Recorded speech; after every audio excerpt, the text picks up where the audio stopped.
وحده لا شريك له تعظيما لشأنه وأشهد أن محمدا عبده ورسوله الداعي إلى رضوانه اللهم صل عليه وعلى آله وأصحابه وإخوانه. Hadirin dan hadirat yang dirahmati oleh Allah Subhanahu wa taala. Pada kesempatan kali ini kita akan membahas suatu kaum yang terburuk di atas muka bumi ini, yaitu orang-orang Yahudi. Yang Allah berfirman tentang mereka, qul hal unabbi'ukum bi syarri min dzalika mathubatan indallah man la'anahu Allah wa ghadiba 'alaihi wa ja'ala minhumul qiradata wal khanazir wa abada taghut. Ulaika syarrum makanan wa adallu an sawa'is sabil. Dalam surat Al-Maidah ayat 60, kata Allah, katakanlah, apakah akan aku beritakan kepada kalian tentang orang-orang yang lebih buruk pembalasannya dari orang-orang fasik itu di sisi Allah, yaitu orang-orang yang dikutuki, ya, man la'anahullah, yaitu maksudnya Yahudi, dilaknat oleh Allah, wa ghadiba alaihi, kemudian dimurkai oleh Allah Subhanahu wa taala, wa ja'ala minhumul qiradata wal khanazir, dan Allah jadikan di antara mereka ada yang menjadi monyet-monyet dan babi-babi, ya. Wa abadat taghut, dan di antara mereka ada yang menyembah taghut. Ulaika syarrum makanan wa adallu an sawa'is sabil. Mereka adalah lebih buruk kedudukannya dan lebih sesat jalannya. Inilah kaum yang setiap hari minimal kita menyebut mereka 17 kali dalam firman Allah, ghairil maghdubi alaihim. Ya Allah, tunjukkanlah kami jalan yang lurus, jalannya orang-orang yang kau beri nikmat kepada mereka, bukan jalannya orang yang kau murkai. Yang dimaksud dengan al-maghdub alaihim, yang dimurkai oleh Allah adalah orang-orang Yahudi. Sehingga kita harus selalu hadir dalam benak kita bahwasanya mereka adalah umat yang dimurkai oleh Allah Subhanahu wa taala. Namun mereka adalah umat yang terburuk, umat yang dimurkai, yang dilaknat, ya. Sebaliknya, justru mereka merasa mereka adalah umat yang terbaik. Mereka merasa mereka adalah Sya'bullahil Mukhtar, adalah suku yang telah terpilih oleh Allah Subhanahu wa taala. Dan mereka meyakini bahwasanya Allah itu hanyalah Tuhannya Bani Israel, bukan untuk suku-suku yang lain. Dan Allah mengabarkan bahwasanya mereka adalah bangsa yang paling memusuhi kaum muslimin.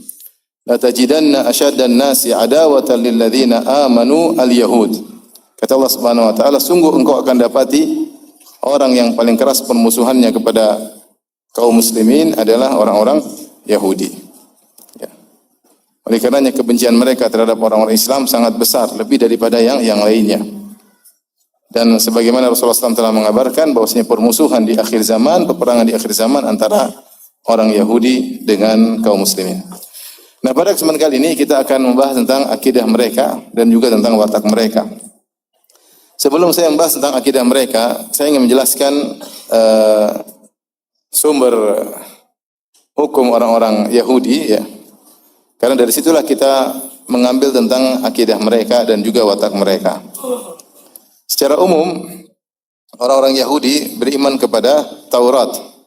Ya, Taurat yang termaktub dalam Perjanjian Lama. Kalau kita buka Bible, maka ada dua, Perjanjian Lama, Perjanjian Baru. Orang-orang Yahudi hanya beriman dengan Perjanjian Lama, ya.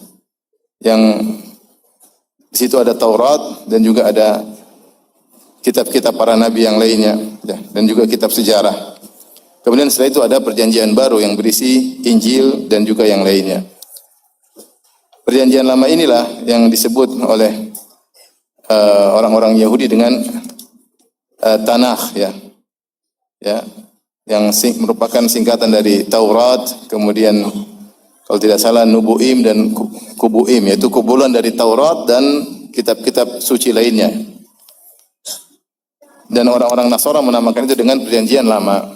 Adapun mereka menamakan dengan Tanakh, dengan Tanakh. Adapun Taurat yaitu berisi 5 asfar atau 5 bab, ya, sebagaimana yaitu kitab Kejadian, kitab Keluaran, kitab Imamat, kitab Bilangan dan kitab Ulangan, ya. Kemudian setelah itu ada kitab tentang nabi-nabi yang lainnya. Nah, Yahudi sendiri terjadi perselisihan. Ada yang hanya mengimani cuma kitab 5 bab ini aja atau 5 surat ini. Sisanya selain Taurat, itu Taurat cuma 5 surat ini, setelahnya ada kitab-kitab lain tentang nabi-nabi yang lain. Sebagian Yahudi, sekelompok Yahudi hanya beriman kepada yang 5 ini, sisanya tidak diimani. Sebagian Yahudi, dan itu mayoritas, mengimani seluruhnya yang dikenal dengan perjanjian lama. Taurat adalah syariat yang ditulis oleh Allah Subhanahu wa taala kepada Nabi Musa. Itu Allah memberikan syariat Taurat kepada Nabi Musa secara tertulis. Dan ini juga diakui dalam hadis-hadis Nabi sallallahu alaihi wasallam dan juga dalam Al-Qur'an bahwasanya Taurat tertulis di lauh, yaitu di batu, kemudian dibawa oleh Nabi Musa untuk ditunjukkan kepada Bani Israel. Sampai suatu hari Nabi Musa pun marah, Allah mengatakan wa alqal alwah. Nabi Musa pun melemparkan lembaran-lembaran Taurat tersebut atau batu-batu tempat ditulis Taurat tersebut. Ternyata ada juga kitab suci yang lain yang lebih mereka agungkan yang disebut dengan At-Talmud. Apa itu Talmud? Talmud secara sederhana adalah kumpulan dari penjelasan-penjelasan dan fatwa-fatwa para ulama mujtahidin yang dikenal dengan khakhamat. Khakham jamaknya khakhamat di kalangan orang-orang Yahudi, ya. Ulama-ulama besar mereka yang dikumpulkan oleh mereka seakan-akan merupakan syarah dari Taurat. Dan ini sangat tebal, sampai ada yang dicetak sekitar 20 jilid. Sekitar 20 jilid.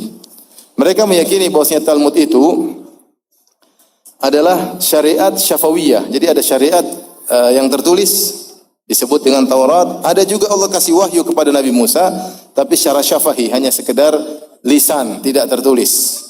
Hanya sekedar apa? Lisan, tidak tertulis. Nah, Nabi Musa yang disampaikan oleh Musa kepada Bani Israel, Taurat secara tertulis, dan juga ada wahyu yang tidak tertulis yang disebut dengan Talmud. Mereka menjelaskan inilah asal usul Talmud. Maka kemudian dijelaskanlah Taurat dan syariat tersebut sampai akhirnya muncullah kitab Talmud belakangan yang merupakan kepanjangan dari kelanjutan dari syariat syafawi atau syariat lisan yang diturunkan Allah kepada Nabi Musa. Maka muncullah namanya Al-Mishnah. Al-Mishnah ada yang mengatakan maknanya adalah lisaniyah, yaitu kitab suci setelah Taurat. Ini ibarat kalau dalam syariat Islam seperti matan. Seperti matan. Kemudian dari Mishnah ada namanya Al-Jimara. Al-Jimara adalah syarah dari Al-Mishnah tersebut. Digabungkan antara Al-Mishnah dengan Jimara namanya Talmud. Namanya Talmud. Dan itu adalah kumpulan fatwa-fatwa, tulisan-tulisan para khakhamat, yaitu para mujtahidin, para ulama besar mereka, yang mereka katakan bahwasanya ini adalah bersumber dari Nabi Musa yang tersampaikan kepada kita lewat riwayat, bukan tertulis. Lewat apa? Riwayat. Dan mereka mengatakan juga para khakhamat, para mujtahidin tersebut tetap mendapatkan ilham dari Allah Subhanahu wa taala ketika menulis Talmud. Menulis Talmud yaitu kelanjutan dari penjelasan Nabi Musa alaihissalam. Maka yang sampai sekarang Talmud sekitar 20 jilid. Ya, dalam bahasa Inggris ada, dalam bahasa Ibrani juga ada. Dalam bahasa Indonesia belum ada. Ya. Mereka menganggap Talmud ini lebih afdal daripada Taurat. Kenapa? Karena dia menjelaskan isi Taurat. Taurat hanya berisi tentang hukum-hukum secara global. Penjelasan detailnya ada pada Talmud. Penjelasannya ada pada Talmud. Keyakinan kita Taurat saja sudah menyimpang. Apalagi Talmudnya. Jadi Taurat saja sudah menyimpang, apalagi Talmud. Dan di Talmud inilah yang berisi tentang luar biasa bagaimana akhlak yang buruk kepada selain Yahudi, keyakinan yang aneh-aneh terhadap Allah, keyakinan yang aneh-aneh terhadap para nabi. Ya, dan banyak keyakinan mereka termaktub dalam Talmud. Inilah sumber kedua orang-orang Yahudi yang lebih mereka agungkan daripada Taurat. Tentunya tidak semua Yahudi meyakini Talmud. Sebagian firqah di antara mereka tidak meyakini Talmud, namun kebanyakan Yahudi seperti golongan Farisiun, mereka meyakini Taurat dan Talmud, dan Talmud lebih diagungkan daripada Taurat. Talmud pun ada dua versi, ya. Ada namanya Talmud yang ditulis di Irak, ya, di Babil, Talmud Babili, dan ada Talmud yang ditulis di Palestina. Karena kita tahu orang-orang Yahudi sebagian dalam sejarah ketika Bakhtanasar datang atau Nebukadnezar datang kemudian menghancurkan Baitul Maqdis, kemudian Yahudi ditawan, kemudian dibawa ke Babilonia, ke Irak.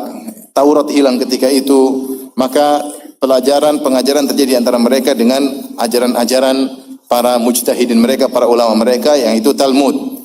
Maka muncullah Talmud versi Babili. Kemudian setelah akhirnya Raja Persia, ya, menguasai Babilonia, kemudian dia pun mengembalikan orang Yahudi ke Palestina, maka di situ juga ada Talmud versi tersendiri. Intinya ada dua versi Talmud yang terkenal.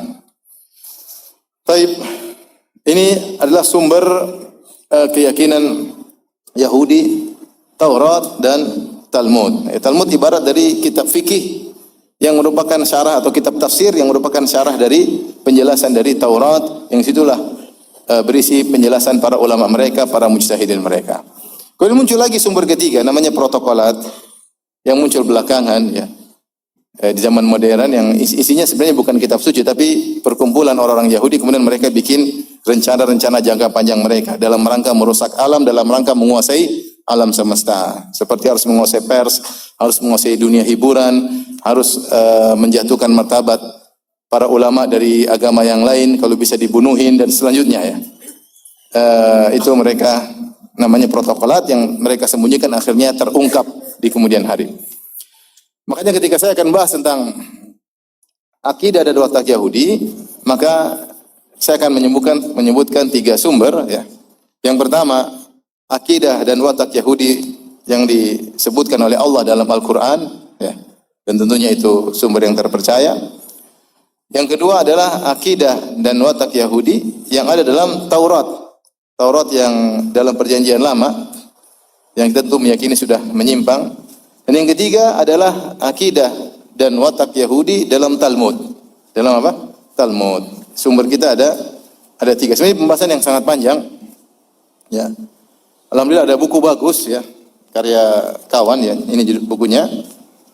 Dia khusus tentang Talmud wa mauqifuhum minal ilahiyat. Talmud dan bagaimana tentang teologi tentang Allah Subhanahu wa taala yang dijelaskan dalam Talmud. Ditulis oleh Dr. Abu Bakar Muhammad Thani, ya. Kalau nggak salah dari Nigeria. 3 jilid, ini salah satu jilidnya. Ini jilid 2, ya. Ada jilid 1, jilid 2, jilid 3. Dia baca Talmud yang 20 jilid, kemudian dia tulis semua apa yang ada dalam Talmud tersebut, ya. Alhamdulillah saya dikasih hadiah langsung oleh beliau, ya. Sudah lama, ya. Alhamdulillah sekarang saya bisa baca-baca lagi, ya. Kita akan mulai dengan akidah orang Yahudi. Sebagaimana Allah sebutkan dalam Al-Quran tentang Allah Subhanahu wa taala, ya. Jadi ada akidah tentang Allah, kemudian akidah tentang para nabi. Kita mulai dengan akidah mereka tentang Allah Subhanahu wa taala. Sungguhnya orang-orang Yahudi sudah mulai berakidah buruk terhadap Allah Subhanahu wa taala sejak ada Nabi Musa alaihissalam. Ya. Seperti ketika Allah selamatkan mereka dari kejaran Fir'aun. Kata Allah Subhanahu wa taala dalam surat Al-A'raf ayat 38, "Wa jawazna bi bani Israila al-bahra fa'atau ala qaumin yaqufuna ala asnamin lahum qalu ya Musa ja'alana ilahan kama lahum alihah qala innakum qaumun tajhalun." Kami pun membuat Bani Israel bisa menyeberang Laut Merah dan Allah menenggelamkan Fir'aun dan bala tentaranya. Ketika mereka melewati Laut Merah menuju ke Palestina, fa'atau ala qaumin yaqufuna ala asnamin lahum. Tiba-tiba mereka melewati atau mendapati suatu kaum yang sedang menyembah berhala mereka. Tiba-tiba orang Yahudi berkata, qalu ya Musa ij'al lana ilahan kama lahum aliha. Wahai Musa, jadikanlah bagi kami sesembahan seperti sesembahan mereka. Bikin berhala buat kami yang bisa kami sembah sebagaimana sesembahan mereka. Subhanallah. Kata Musa, innakum qaumun tujhalun. Sungguh kalian orang yang bodoh. Kalian baru saja diselamatkan dari kejaran Firaun. Yang menyelamatkan siapa? Allah Subhanahu wa taala. Kalian baru saja menyaksikan mukjizat yang luar biasa, bagaimana tongkat dipukulkan kemudian laut terbelah. Dan mereka telah menyaksikan mukjizat Nabi Musa yang banyak, seperti tongkat menjadi ular, ular makan ular kecil, kemudian cahaya keluar dari tangan Nabi Musa, dan banyak mukjizat yang mereka lihat pada Nabi Musa. Allah baru saja selamatkan mereka, mereka sudah minta ingin dibuatkan berhala untuk disembah selain Allah Subhanahu wa taala. Kok bisa demikian? Sebenarnya Allah mengatakan karena terlalu lamanya mereka tunduk di bawah kekuasaan Firaun.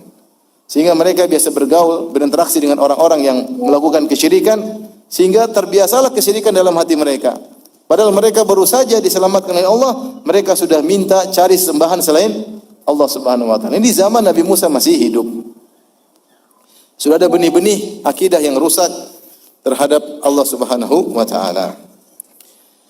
Demikian juga Allah sebutkan dalam surat Al-Baqarah ayat 55, kata Allah Subhanahu wa taala, "Wa idz qultum ya Musa lan nu'mina laka hatta narallaha jahra fa akhadhathumus sa'iqah." Ya. Kata Allah Subhanahu wa taala, "Wa antum tanzurun." Kata Allah Subhanahu wa taala, ketika Musa berkata, ketika kalian berkata kepada Musa, yaitu orang Yahudi, Bani Israel, lan nu'mina laka hatta narallaha jahra. Wahai Musa, kami tidak bakalan beriman dengan engkau sampai kami lihat Allah langsung. Ini mereka ingin lihat Allah langsung, ngeyel ya. Jadi Musa bilang, saya sudah dengar dengan Allah sampaikan, saya sudah berbicara dengan Allah, Allah sampaikan Taurat, kata mereka enggak cukup, harus lihat. Cuma dengar-dengar aja laporan dari Nabi Musa dipertanyakan. Mereka ingin lihat langsung apa? Allah, pengen ketemu Allah. Maka Allah hukum dengan menurunkan halilintar, menghantam mereka, menghabisi mereka. Ini di zaman Nabi Musa alaihissalam. Kemudian juga di antaranya, ya, ketika Nabi Musa mengajak mereka untuk berperang melawan orang-orang yang ada di Palestina, maka mereka tidak mau. Sebagaimana Allah sebut dalam surat Al-Maidah, maka mereka berkata, "Fadhhab anta wa rabbuka faqatila inna hahuna qa'idun." Wahai Musa, pergilah engkau dan Tuhanmu berperang lawan mereka. Kami tunggu dulu di sini hasilnya ya. Engkau aja yang berperang. Ini dalam surat Al-Maidah 24. Jadi mereka begitu akidah mereka terhadap Allah, menggampangkan, meremehkan. Mereka bilang, "Ya udah, kau sama Tuhanmu aja sana perang. Kami nunggu di sini hasilnya." Benar-benar tidak punya sopan santun kepada Nabi Musa dan tidak punya sopan santun kepada Allah. Masa mereka bilang sama nabinya, "Pergilah engkau dengan Tuhan perang, kami nunggu hasilnya." Ya. Ini di zaman Nabi Musa alaihissalam. Demikian juga di zaman Nabi Musa, mereka juga menyembah sapi, sebagaimana Allah sebutkan dalam banyak ayat. Ya. Kata Allah, "Wattakhadha qaumu Musa min ba'dihi min huliyihim ijlan jasadan lahu khuwar. Alam yaro annahu la yukallimuhum wa la yahdihim sabila. Ittakhadhuhu wa kanu zalimin." Kata Allah Subhanahu wa taala, maka kaum Musa kemudian mengambil atau membuat berhala sapi dari perhiasan yang mereka miliki, yang mereka ambil dari suku Akbat, dari kaum Firaun. Jadi waktu Nabi Musa alaihissalam dan kaumnya pergi meninggalkan Mesir, maka di antara mereka sebelum pergi mereka ada pinjam emas dari tetangga mereka, dari suku Kipti, dari pengikut Firaun. Emas-emas tersebut mereka bawa. Ketika mereka sudah selamat, ada yang kasih ide untuk bikin berhala sapi dari emas tersebut. Makanya Allah berkata, "Wattakhadha qaumu Musa min ba'dihi."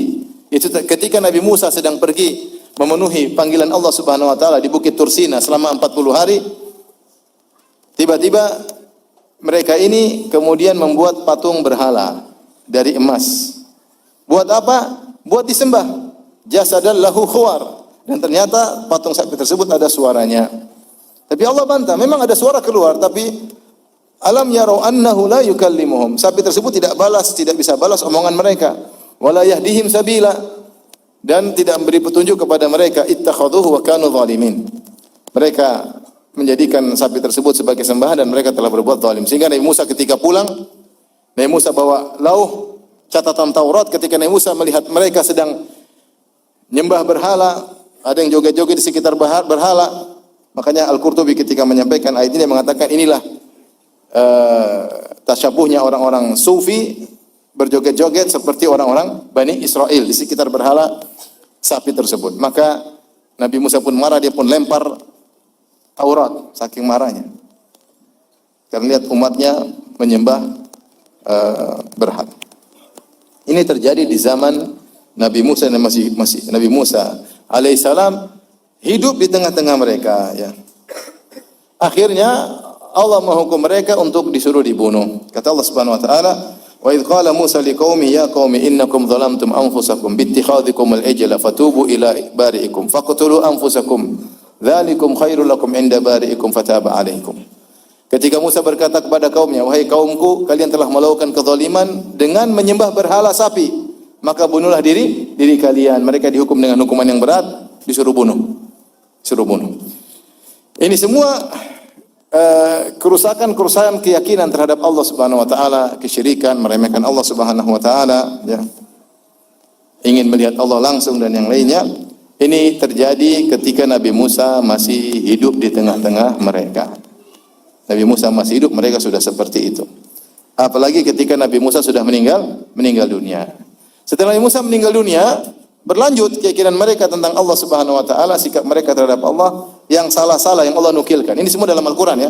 Sekarang kita mengambil akidah Yahudi dari Al-Qur'an. Di antaranya Allah sebutkan dalam surat Al-Maidah ayat 64, Allah berfirman, "Wa qalatil yahudu yadullahi maglulah, gullat aydihim wa lu'inu bima qalu, bal yadahu mabsutatani yunfiqu kaifa yasha."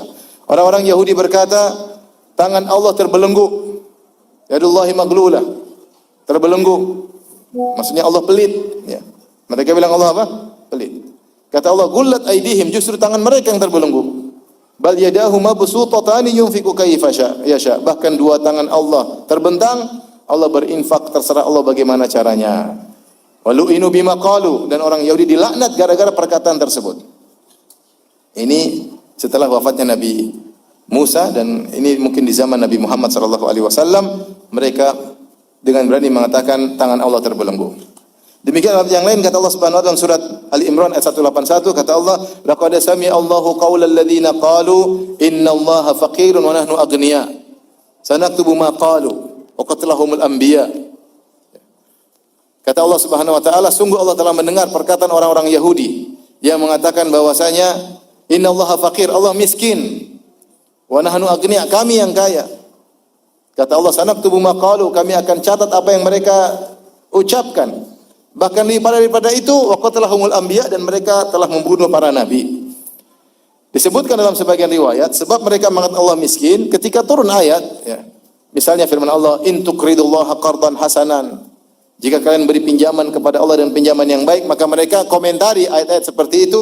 Mereka berkata, ya memang Allah miskin, kami apa? Kaya. Makanya Allah minta pinjaman. Jadi mereka ngejek Allah Subhanahu wa taala di zaman Nabi Muhammad sallallahu alaihi wasallam.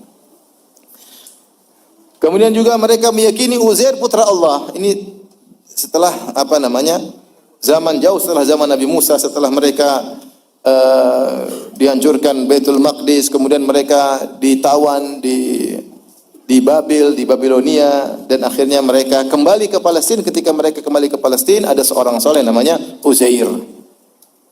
Menurut keyakinan mereka, tentu tidak ada sanadnya, tapi menurut keyakinan mereka, Uzair inilah yang mengimla kembali, mendiktekan kembali Taurat, karena Taurat hilang. Taurat tidak ada sanadnya sampai Nabi Musa, nggak ada.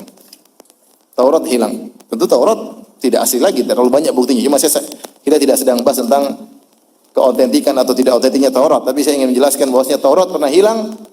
Mereka meyakini Taurat kembali lagi, di antaranya diimlakan oleh Uzair. Apakah dia seorang soleh ataukah dia seorang nabi, sehingga mereka mengkultuskan Uzair. Saking mereka kultuskan, mereka mengatakan Uzair ibnullah. Uzair adalah putra Allah. Kata Allah Subhanahu wa taala dalam surat At-Taubah ayat 30, wa qalatil yahudu Uzairun ibnullah wa qala an-nasara al-masih ibnullah. Dzalika qauluhum bi afwahihim yudahiuna qaulal ladzina kafaru min qabl qatalahumullah anna yufakun. Kata Allah Subhanahu wa taala, orang Yahudi berkata Uzair putra Allah, Nasara mengatakan Isa adalah putra Allah. Itulah perkataan mereka dari mulut-mulut mereka, menyerupai perkataan orang-orang musyrikin sebelumnya.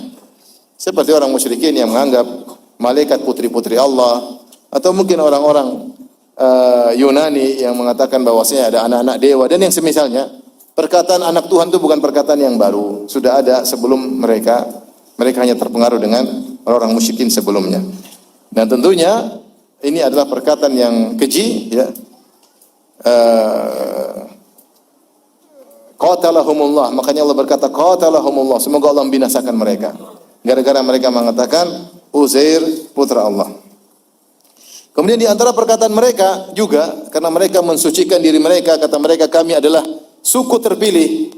Allah itu Tuhan kami saja, Tuhan kalian enggak. Kalian tidak punya Tuhan, kalian punya Tuhan yang lain. Allah itu cuma Tuhan kami, namanya Yahweh. Mereka sebut apa?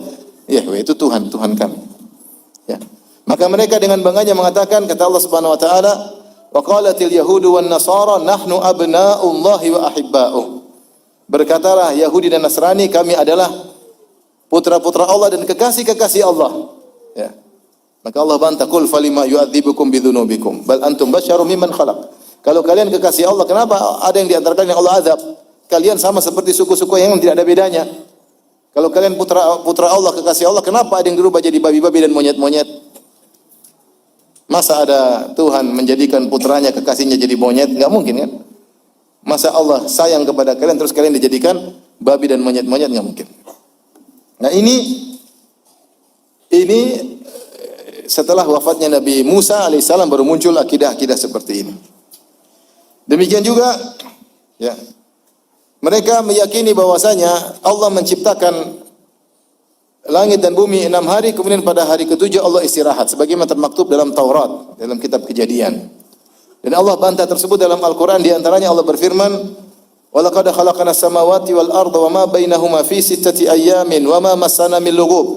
Sungguh kami telah menciptakan langit dan bumi dalam waktu 6 hari dan kami tidak ditimpa dengan rasa letih. Lugub itu keletihan setelah beraktivitas. Allah tidak capek ketika menciptakan dan Allah tidak capek setelah menciptakan. Kullu yaumin huwa fi sya'an. Bahkan Allah setiap hari dalam kesibukan mengurusi makhluknya. Wala ya'uduhu hifdhuhuma. Tidak ada kesulitan bagi Allah untuk ngurusin langit dan bumi setiap hari, enggak ada urusan, tidak ada capek.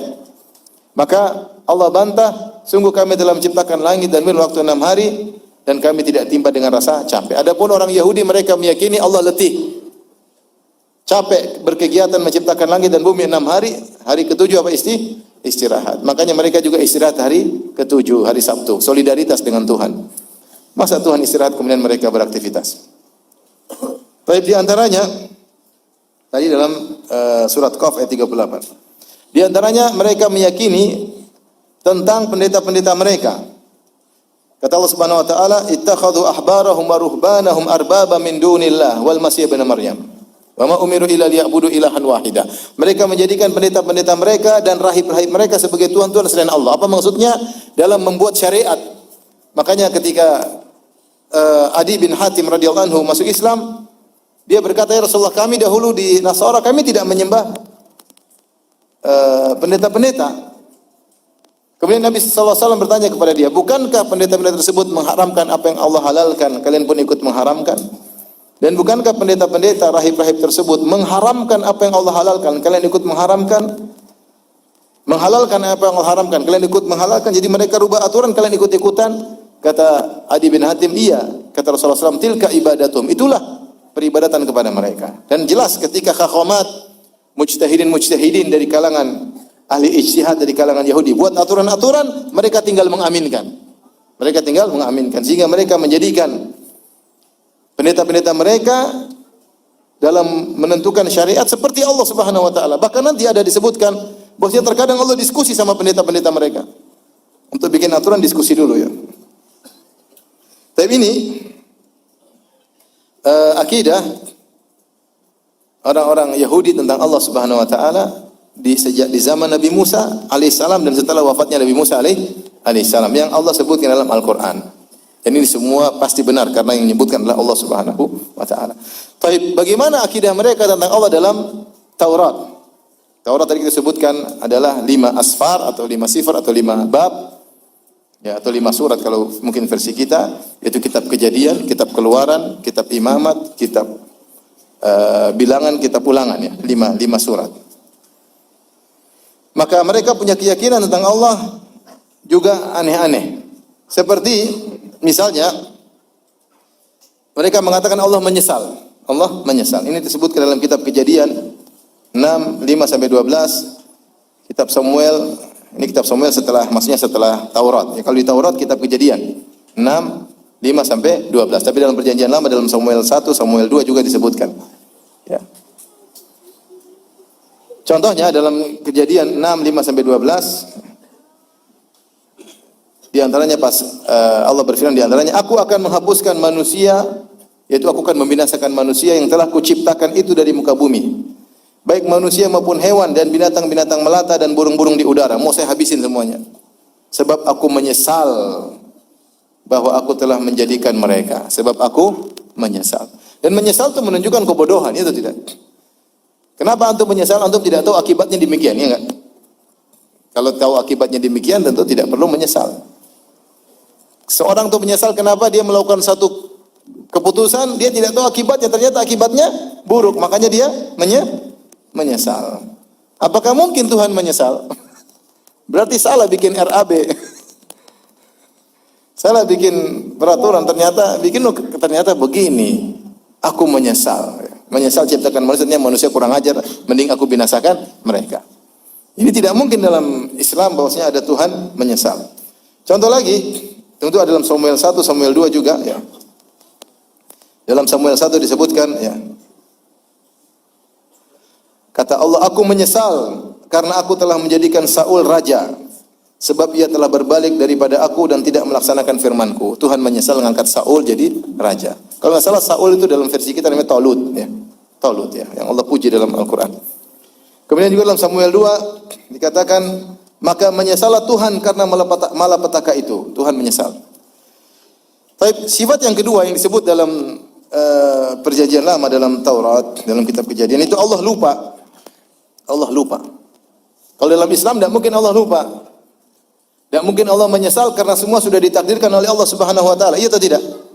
Allah sebelum menciptakan alam semesta, Allah takdirkan dulu, tidak? Takdirkan, Allah rencanakan. Kemudian semua kejadian, eksekusi, tidak ada yang melewati takdir. Semuanya kejadian seperti yang telah ditakdirkan oleh Allah Subhanahu wa taala. Maka tidak ada kata penyesalan. Sekarang lupa enggak mungkin juga, Tuhan lupa, ya. Kata dalam Al-Qur'an, "Wa ma kana rabbuka nasiya." Allah tidak bakalan apa? Lupa, tidak seperti makhluk. Tapi lihat dalam Kejadian disebutkan, nanti juga dalam Talmud ada, ini kita bicara tentang Taurat. Kata Allah, inilah tanda perjanjian yang kuadakan antara aku dan kamu serta segala makhluk yang hidup yang bersama-sama dengan kamu turun-temurun untuk selama-lamanya. Itu setelah Allah turunkan hujan lebat sampai banjir, sampai matilah makhluk. Setelah itu Allah hentikan hujan, ya. Allah bilang apa? Ini perjanjianku. Kata Allah, untuk antara aku dan kalian serta segala makhluk yang hidup yang bersama-sama dengan kamu, yaitu maksudnya Nabi Nuh, turun-temurun selama-lamanya. Busurku kutaruh di awan. Busurku kutaruh di awan. Dijelaskan oleh mereka, busur maksudnya adalah pelangi. Pelangi kan bentuknya busur. Busur enggak? Kutaruh di awan supaya itu menjadi tanda perjanjian antara aku dan bumi. Maksudnya supaya aku tidak lupa, aku taruh apa? Busur. Apabila kemudian kudatangkan awan di atas bumi dan busur itu tampak di awan, maka aku akan mengingat perjanjianku. Bayangkan. Jadi supaya ingat perjanjian, lihat apa? Lihat busur, lihat pelangi yang telah ada antara aku dan kamu serta segala makhluk yang hidup, segala yang bernyawa, sehingga segenap air tidak lagi menjadi air bah untuk memusnahkan segala yang hidup. Jadi begini, Allah turunkan hujan ketika membinasakan kaum Nabi Nuh. Hujan berhenti, enggak berhenti, akhirnya mereka apa? Binasa. Setelah itu selamatlah Nabi Nuh dan kaumnya dan hewan-hewan yang mengikutinya. Maka supaya tidak lupa, Allah khawatir lupa kalau onkan hujan nanti lupa dimatiin. Khawatir hujan-hujan terus supaya Allah tidak lupa, maka Allah kasih apa? Pelangi. Maka Allah bilang, aku taruh pelangi di situ supaya kalau aku lihat kemudian kudatangkan awan di atas bumi dan busur itu tampak di awan, apabila kemudian kudatangkan awan di atas bumi dan busur itu tampak di awan, maka aku akan mengingat perjanjianku. Bahwasanya aku tidak akan onin hujan terus-menerus. Harus di off. Kalau tidak kalian bakalan mati kedua kali, paham? Jadi sini Allah lupa atau tidak? Lupa. Supaya tidak lupa Allah bikin pelangi. Tentu ini pembahasan lagi. Pelangi itu kapan munculnya? Emang pelangi ketika hujan deras atau setelah hujan selesai? Ini pembahasan lagi. Secara apa? Secara ilmiah, sains. Pelangi itu muncul pas lagi hujan atau hujan selesai? Allah alam, saya nggak tahu. Kalau di Jambi mungkin di sana beda. Dan ini dijelaskan maksud pelangi oleh kaum Nasara ketika menjelaskan perjanjian lama ini, maksudnya adalah busur, maksudnya pelangi. Baik, contoh lagi di antara keyakinan mereka tentang Allah, Allah pernah menyuruh Yesaya telanjang. Dalam Yesaya, ya, ini tentu bukan di Taurat tapi di perjanjian lama. Ya. Pada waktu itu berfirmanlah Tuhan melalui Yesaya bin Amos, firman-Nya, pergilah dan bukalah kain kabung dari pinggangmu. Buka kain kabung dari pinggangmu dan tanggalkanlah kasut dari kakimu. Itu sarung lepas, sendal lepas. Lalu ia pun berbuat demikian. Maka berjalanlah ia telanjang dan tidak berkasut. Tidak bertelanjang dan tidak pakai sendal. Berfirmanlah Tuhan, seperti hambaku Yesaya berjalan telanjang dan tidak berkasut 3 tahun lamanya. Sebagai tanda dan alamat terhadap Mesir dan terhadap Ethiopia. Apa fungsinya? Apa yang mau dibanggakan? Jalan tidak pakai baju sama pakai sendal selama 3 tahun. Apa faedahnya? Tuhan nyuruh perbuatan konyol seperti ini ya. Jalan 3 tahun tidak pakai baju, kemudian tidak pakai sendal. Tapi yang berikutnya, yang keempat, Allah istirahat. Ini disebutkan dalam Taurat perjanjian lama, yaitu Kejadian 2:1-3.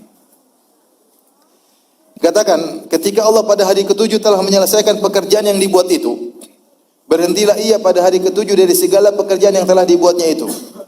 Lalu memberkahi hari ke-7 itu dan mengkuduskannya. Karena pada hari itulah ia berhenti dari segala pekerjaannya, pekerjaan penciptaan yang telah dibuatnya itu. Ini sebagian Bible diterjemahkan dengan berhenti. Mereka menghindar dari kata istirahat. Mereka ganti setelah hari ke-7 Allah berhenti dari pekerjaannya.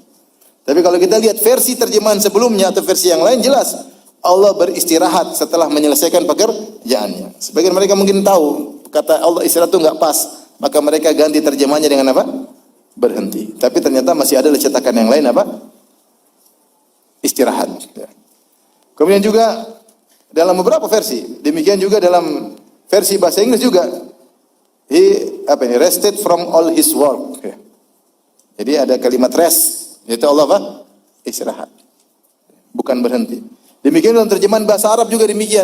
Bahasa Arab mereka yang terjemahan, bukan orang Arab, bukan orang Islam. Mereka yang terjemahkan sendiri. Fastaroha. Allah istirahat pada hari ke-7. Ya. Ini menunjukkan bahwasanya Bible bisa diotak-atik terjemahannya. Beda antara stop dengan berhenti dengan apa? Istirahat. Harusnya istirahat, tapi sebagian mereka rubah dengan terjemahan berhenti.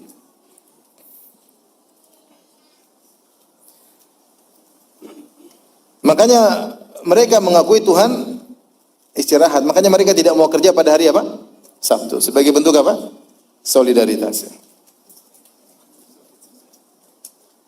Tapi ada pembicaraan di antara mereka. Mereka bahas, apakah Allah juga cuti? Jawaban.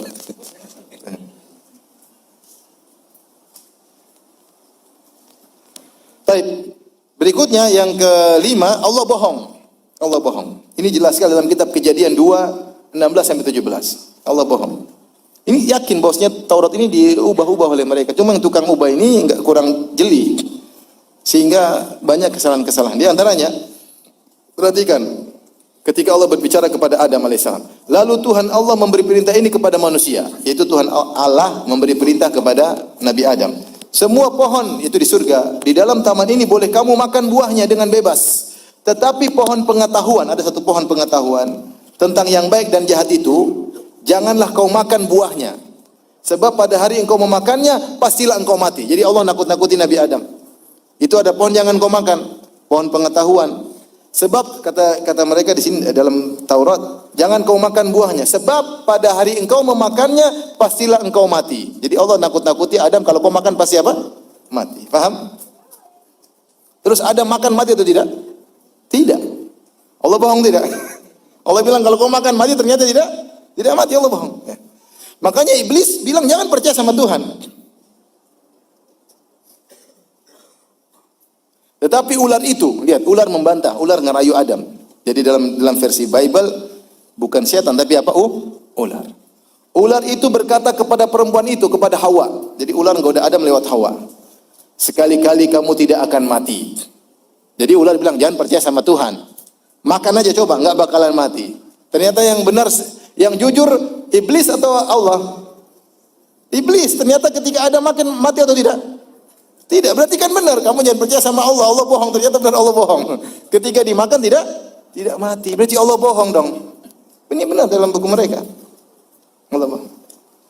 Di antaranya juga keyakinan mereka tentang Allah dalam kitab Kejadian 18, 17 sampai 25, Allah dinasihati oleh Nabi Ibrahim. Jadi Ibrahim nasihati Allah.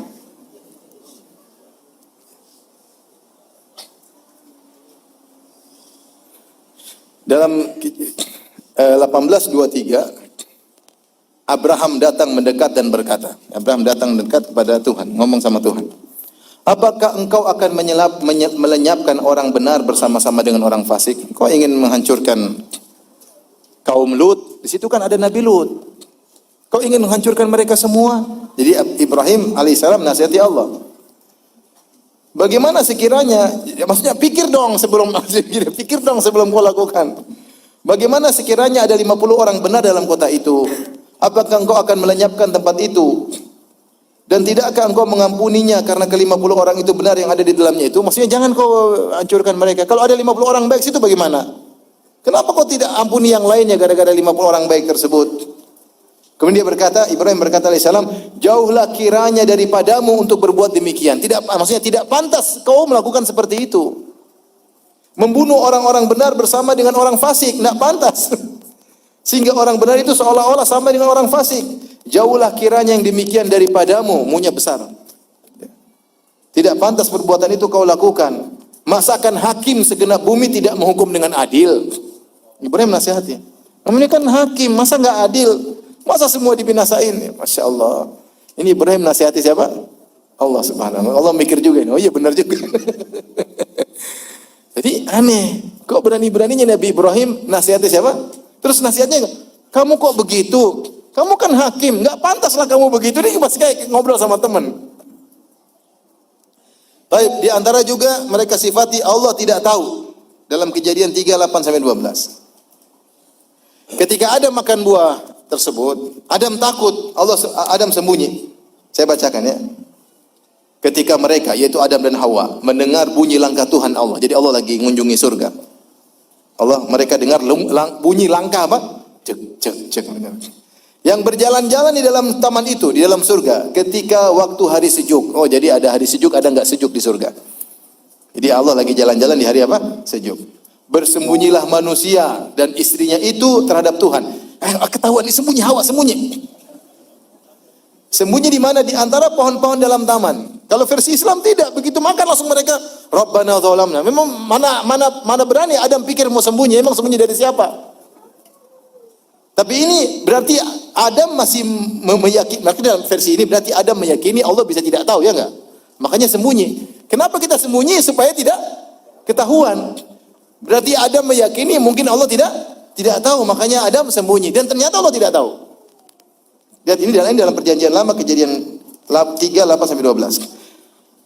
Maka bersembunyilah manusia dan istrinya itu terhadap Tuhan Allah di antara pohon-pohon dalam taman, sembunyi di belakang pohon. Tetapi Tuhan Allah memanggil manusia itu dan berfirman kepadanya, Allah cari Adam. Di manakah engkau? Mana ini Adam nih? Masa Allah nggak tahu lagi sembunyi di belakang? Ia menjawab, maka manusia menjawab, ketika aku mendengar bahwa engkau ada di dalam taman ini, aku menjadi takut karena aku telanjang. Adam kasih tahu, saya sembunyi ya Tuhan, karena saya dalam kondisi telanjang. Sebab itu aku bersembunyi supaya tidak ketahuan. Allah bertanya lagi, siapa yang memberitahukan kepadamu bahwa engkau telanjang? Allah masih belum tahu kalau Nabi Adam sudah telanjang. Siapa yang bilang kau telanjang?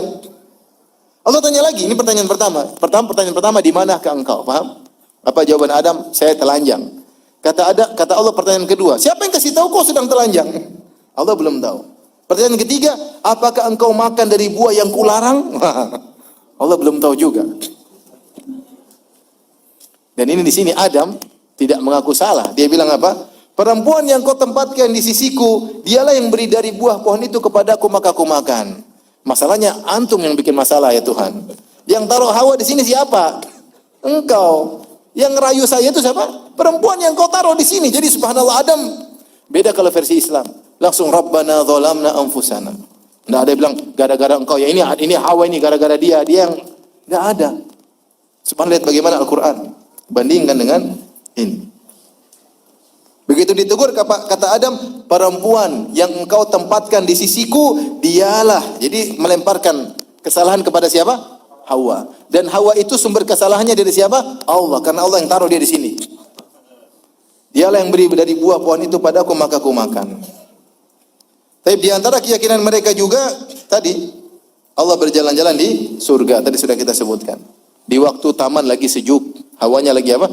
Sejuk. Kalau dalam Islam innalaka alla tajua fiha wa la ta'ra wa annaka la tadhma'u fiha wa la tadha. Kau di surga Adam kata Allah tidak akan lapar dan kau tidak akan telanjang dan kau tidak akan kehausan dan kau tidak akan kepanasan. Jadi sejuk selalu ya. Ini ketika hawa sedang sejuk. Seakan-akan di waktu lain tidak sejuk. Kemudian juga berikutnya yang ke-8 Allah berjalan di surga. Sudah tadi yang ke-9 Allah berada di tiang awan. Allah berada di tiang awan. Dalam kitab Keluaran 13 ketika Nabi Musa melarikan diri dari Firaun disebutkan dalam kitab tersebut, demikianlah mereka berangkat dari Sukot dan berkemah di Etam di tepi padang gurun. Tuhan berjalan depan mereka. Jadi Tuhan memberikan jalan. Tuhan berjalan depan mereka pada siang hari dalam tiang awan untuk menuntun mereka di jalan. Dan pada malam hari di tiang api untuk menerangi mereka. Sehingga mereka dapat berjalan Allahnya apa? Fir'aun. Enggak mungkin. Kemudian juga yang berikutnya, yang terakhir, Allah kalah bergulat dengan Yakub. Allah kalah bergulat dengan Yakub.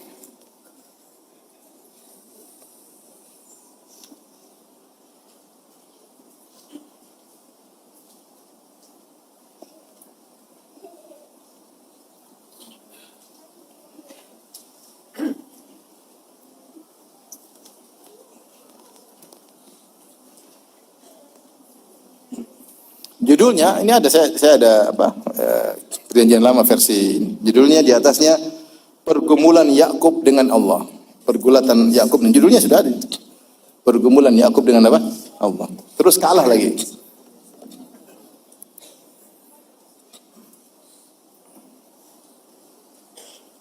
Lalu tinggallah Yakub seorang diri dan seorang laki-laki bergulat dengan dia. Itu Allah yatajasad seperti manusia. Seorang laki-laki bergulat dengan dia sampai fajar menyingsing. Bergulat sampai fajar menyingsing. Dari malam sampai lama pergulatannya karena Allah jagoan ya, lama sekali. Lama baru dijatuhkan. Ketika orang itu melihat bahwa ia tidak dapat mengalahkannya. Ini orang tidak bisa mengalahkan Yakub. Ia memukul pangkal paha Yakub. Dipukullah pangkal paha Yakub mungkin di sini sehingga sendi pangkal paha tersebut terpelecok ketika ia bergulat dengan orang itu. Lalu kata orang itu kalah dengan Nabi Yakub. Nabi Yakub kemudian dia berkata, biarkan aku pergi karena fajar telah menyingsing. Ada apa ini? Tuhan harus pergi setelah fajar menyingsing. Sahut Yakub menjawab, aku tidak akan membiarkan engkau pergi jika engkau tidak memberkati aku. Kasih berkat dulu baru pergi. Nggak bisa dilepas, nggak ada. Mau balik ke langit nggak ada. Mau menjalankan tugas nggak ada. Meskipun sudah terbit fajar, kasih berkat dulu. Bertanyalah orang itu kepadanya, siapakah namamu? Sahutnya Yakub. Lalu kata orang itu, namamu tidak akan disebutkan lagi Yakub, tapi Israel. Israel ini ada yang mengatakan yang bergulat dengan Allah atau yang mengalahkan Allah. Ada khilaf tentang makna apa? Israel. Il maksudnya Allah. Isra apa maksudnya dalam bahasa Ibrani? Sekarang nama kamu bukan Yakub lagi, namanya Israel. Sebab engkau telah bergumul melawan Allah dan manusia dan engkau menang. Sudahlah, nggak usah dibahas lah. Intinya begitu ya. Itu versi Allah dalam apa? Taurat. Paham? Seperti itu. Jadi Allah lupa, Allah ini, Allah menyesal, Allah kalah bergulat, Allah dia nasihati Nabi Ibrahim. Allah tidak tahu Allah. Nah, sekarang versi Talmud, ini banyak sekali ya. Talmud berapa jilid tadi? Sekitar 20 jilid. Saya mau kasih judul-judulnya aja biar antum ada gambaran isi Talmud Allah bagaimana ya. Saya membacakan nas Talmudnya, nggak ada waktu lagi. Baik, kita sebutkan. Misalnya,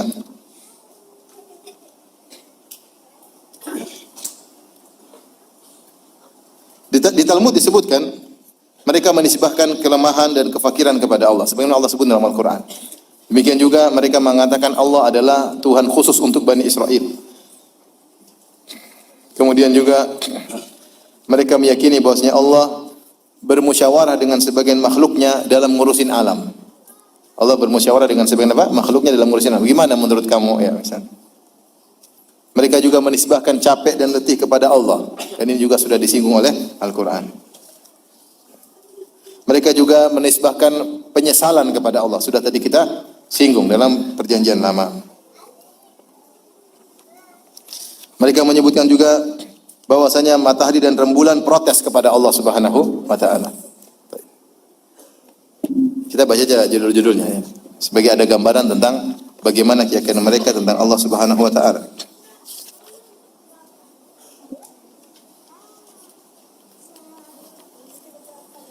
Mereka mengatakan Allah adalah Bapa dan mereka adalah anak-anaknya Allah Subhanahu wa taala.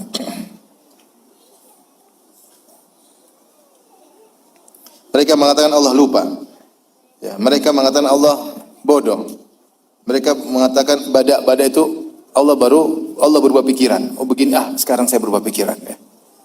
Dan ini diambil orang Yahudi namanya akidatul bada. Dalam Islam enggak ada namanya akidatul bada. Tidak ada bodoh, tidak ada berubah pikiran. Karena semua sebelum Allah eksekusi dengan menciptakan sebelumnya Allah sudah takdirkan. Jadi namanya enggak ada menyesal, enggak tahu, berubah pikiran, itu enggak ada. Mereka mengatakan Allah menempati manusia. Seperti tadi ketika Nabi Yakub bergulat dengan manusia tersebut ternyata adalah Allah.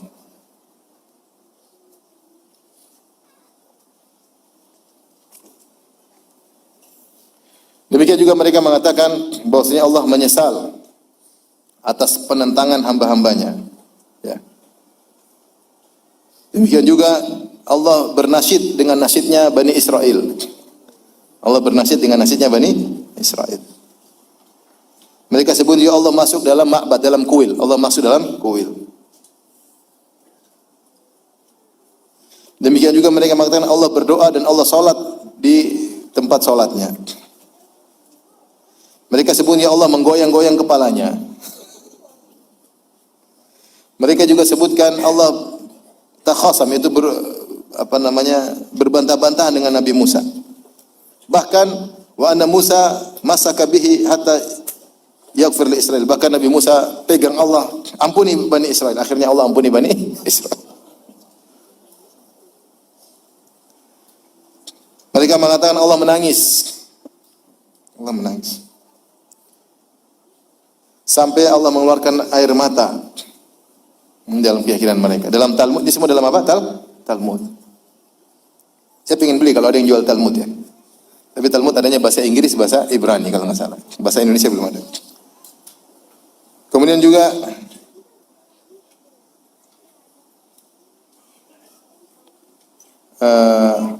mereka mengatakan Allah bikin kemah. Mereka juga mengatakan Allah menyiapkan undangan makan bagi penghuni surga dan Allah ikut-ikutan makan bersama mereka dan Allah joget bersama mereka. Surga. Mereka juga meyakini Allah membagi waktu. Allah juga punya kesibukan bagi waktu. Setiap waktu ada pekerjaan tertentu dan di antara amalan-amalan yang dia kerjakan pada waktu tertentu adalah bermain-main sama ikan di lautan. Allah punya waktu main sama ikan paus. Allah juga butuh refreshing.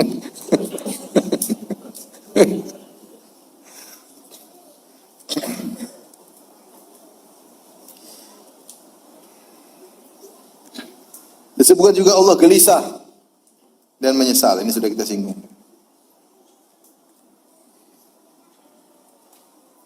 Sebutkan bahwasanya Nabi Musa menuduh Allah tidak menghormati Bani Israel. Ya sudah tadi dipegang, macam-macam.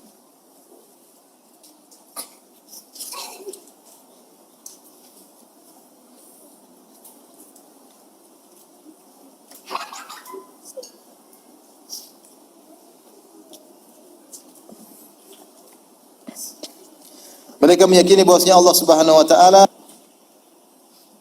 mereka juga menisbahkan tidur kepada Allah Subhanahu wa taala.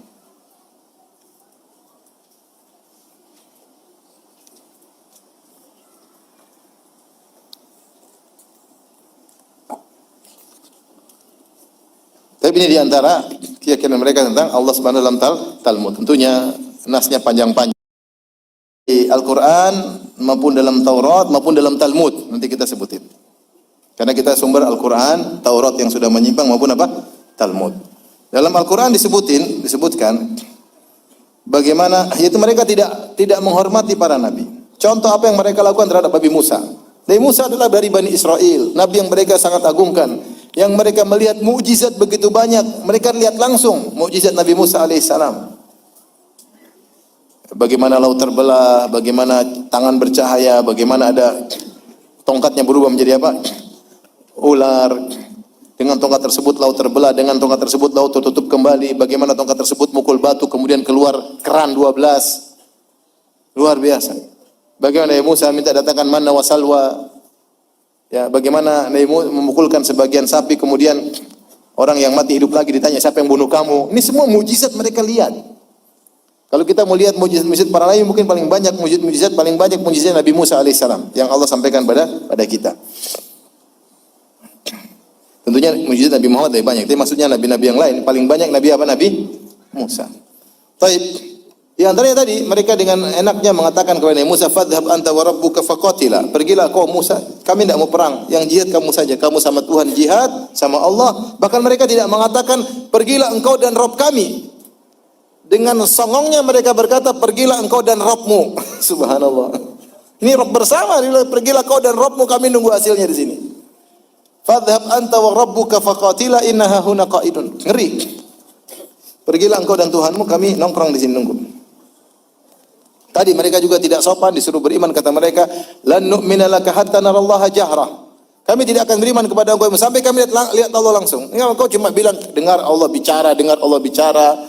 Ini Allah mana buktinya? Kami ingin lihat apa? Lihat langsung. Kurang ajar atau tidak? Sangat-sangat kurang ajar. Kemudian juga ketika mereka dalam perjalanan meninggalkan Mesir menuju Palestina, mereka melewati padang pasir dengan kepayahan. Maka Nabi Musa berdoa kepada Allah agar mereka diberikan makanan yang lezat, manna wa salwa, dari surga langsung. Bayangkan. Makanan dari apa, surga.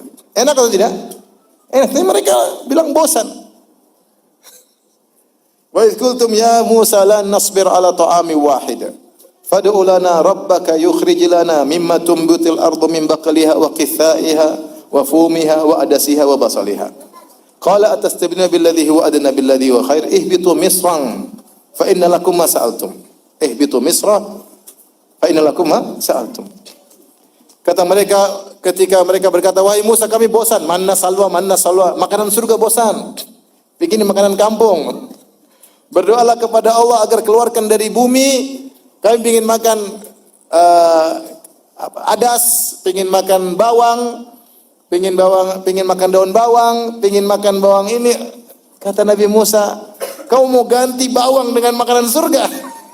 Sana pergi ke kota manapun ada kalau mau cari bawang. Ke Jambi juga banyak." Subhanallah. Tidak tahu bersyukur. Kasih makan surga minta bawang. Demikian juga ketika Allah Subhanahu wa taala mengatakan kepada mereka, memerintahkan mereka gara-gara ada seorang yang terbunuh, tidak ketahuan siapa yang bunuhnya. Maka untuk ketahuan harus cari sapi. Sapi tersebut nanti disembelih, dipukulkan kepada mayat tersebut, nanti ditanya, "Siapa yang bunuh kamu?" Dia akan ngomong. Faqulna dribuhu bi ba'dihha. Kami katakan pukulkan sapi tersebut, bagian yang mungkin pahanya atau kakinya. "Siapa yang bunuh kamu?" "Si fulan yang bunuh saya." Maka ketika itu mereka lapor, "Wahai Musa, ada orang terbunuh. Gimana? Siapa yang bunuh dia ini?" Enggak tahu. Allah suruh cari sapi. "Innallaha ya'murukum an tadhbahu baqarah." cari sapi. Mereka bilang, qalu atattakhiduna huzwa? Musa, kau ngejek kami suruh cari sapi? Subhanallah, ini nabi yang suruh. Kalau kita ustaz, ente main-main ustaz. Oh, yang benar. Ini nabi yang suruh. Nabi yang sayang sama mereka, nabi yang mukjizatnya mereka tahu. Nabi yang kalau pukul orang langsung mati. Mereka masih ngeyel. Atattakhiduna huzwa? Qala a'udzu billahi an akuna minal jahilin. Aku bukan orang jahil menyuruh kalian main-main seperti itu. Qala du'u lana rabbaka yubayyin lana ma hi. Jelaskan sapi itu maksudnya bagaimana? Akhirnya Musa jelaskan sapi itu begini, tidak terlalu tua, tidak terlalu muda. Warnanya bagaimana? Warnanya begini. Sifatnya bagaimana? Mereka sudah, padahal tinggal cari-cari, mereka ngeyel. Ya. Hampir-hampir mereka tidak berhasil menyembelih sapi tersebut. Karena ternyata semakin ditanya, semakin rumit sifat sapi tersebut. Akhirnya disebutkan ada sifat sapi tersebut milik seorang dijual sangat mahal. Karena mereka terlalu banyak tanya. Coba sejak awal cari sapi betina, ambil sapi mana saja selesai. Tapi karena saking banyak tanya supaya kabur dari perintah, semakin dipersulit oleh Allah Subhanahu wa taala.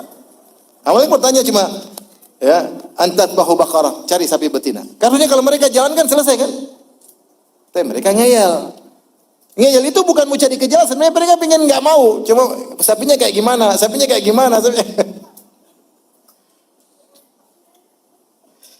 Itulah orang tidak ada penghormatan kepada Nabi. Itu kepada Nabi Musa alaihissalam. Kemudian di antara sifat buruk mereka kepada Nabi Musa, mereka pernah mengejek Nabi Musa. Kata Nabi Musa punya penyakit di testis. Ya Allah sebut dalam Al-Quran, ya ayyuhalladzina amanu la takunu kalladzina adaw Musa fabarra'ahu Allahu mimma qalu wa kana indallahi wajiha. Wahai orang yang beriman, janganlah kalian seperti orang-orang Bani Israel yang telah menyakiti Musa dengan perkataan mereka. Padahal Allah itu, maka Allah membersihkan mereka, Nabi Musa dari tuduhan mereka, dan Nabi Musa punya kedudukan yang tinggi di sisi Allah Subhanahu wa taala. Disebut dalam Sahih Bukhari tentang ayat ini.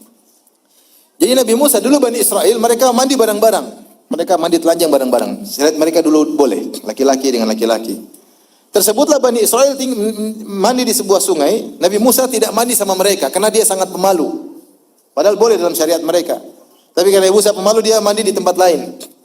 Ketika Nabi Musa mandi di tempat lain, ini bikin isu murid-muridnya ini. Sahabat-sahabat Nabi Musa ini bikin isu. Itu Musa tidak mandi sama kita, dia punya penyakit di bijinya. Kacau. Mereka bikin isu terus. Akhirnya Allah ingin menunjukkan bahwa itu tidak benar. Suatu hari Nabi Musa alaihissalam sedang mandi, dia taruh bajunya di batu, tiba-tiba batunya jalan menuju ke tempat mereka sedang mandi. Jadi jalan menyisiri apa? Sungai. Nabi Musa kaget, Nabi Musa berdiri dalam kondisi tidak berpakaian, dan ini di dalam syariat mereka boleh ketika itu. Maka dia pun naik, kemudian dia kejar batu tersebut, dia berkata, ya hajar saubi, wahai batu itu bajuku. Batu jalan terus. Nabi Musa akhirnya lewat depan mereka. Oh, ternyata Nabi Musa tidak seperti yang dibilang. Ternyata gagah perkasa. Terus Nabi Musa akhirnya mukul batu. Pukul berapa kali pukulan, maka nampak bekas tangan Nabi Musa di batu tersebut. Saking kuatnya Nabi Musa. Sampai ada bekas kapelan tangan di batu. Luar biasa. Kalau kita yang mukul, ada bekas batu di tangan kita. Nabi Musa bunuh orang gampang. Fawakazahu Musa faqatal. Nabi Musa tolak orang mati. Kuat sekali orangnya. Makanya sangat kuat Nabi Musa alaihissalam. Artinya apa? Maksud saya begini. Mungkin murid sudah terlalu kurang ajar sama ustaz itu ustaz mungkin digituin, ini nabi digituin, nabi yang telah menyelamatkan mereka dari penindasan Fir'aun ratusan tahun, telah memuliakan mereka, masih diejek juga oleh mereka, Makanya Rasulullah SAW ketika membagi ghanimah, ketika di Ju'ranah dari ghanimah perang Hunain, maka sebagian orang yang merupakan benih-benih Khawarij protes. Dia mengatakan, ya Muhammad, i'dil ya Muhammad. Hadhi kismatun ma udila fiha wala urida biha wajhullah. Kata dia, wahai Muhammad, ittaqillah, bertakwalah kepada Allah. Ini pembagian ghanimah tidak adil. Ini pembagian tidak ikhlas. Subhanallah, Rasulullah SAW kaget. Ada yang bilang begitu. Sampai ada yang bilang, ya Rasulullah, kita bunuh orang ini. Kata Rasulullah, jangan, mungkin dia sholat.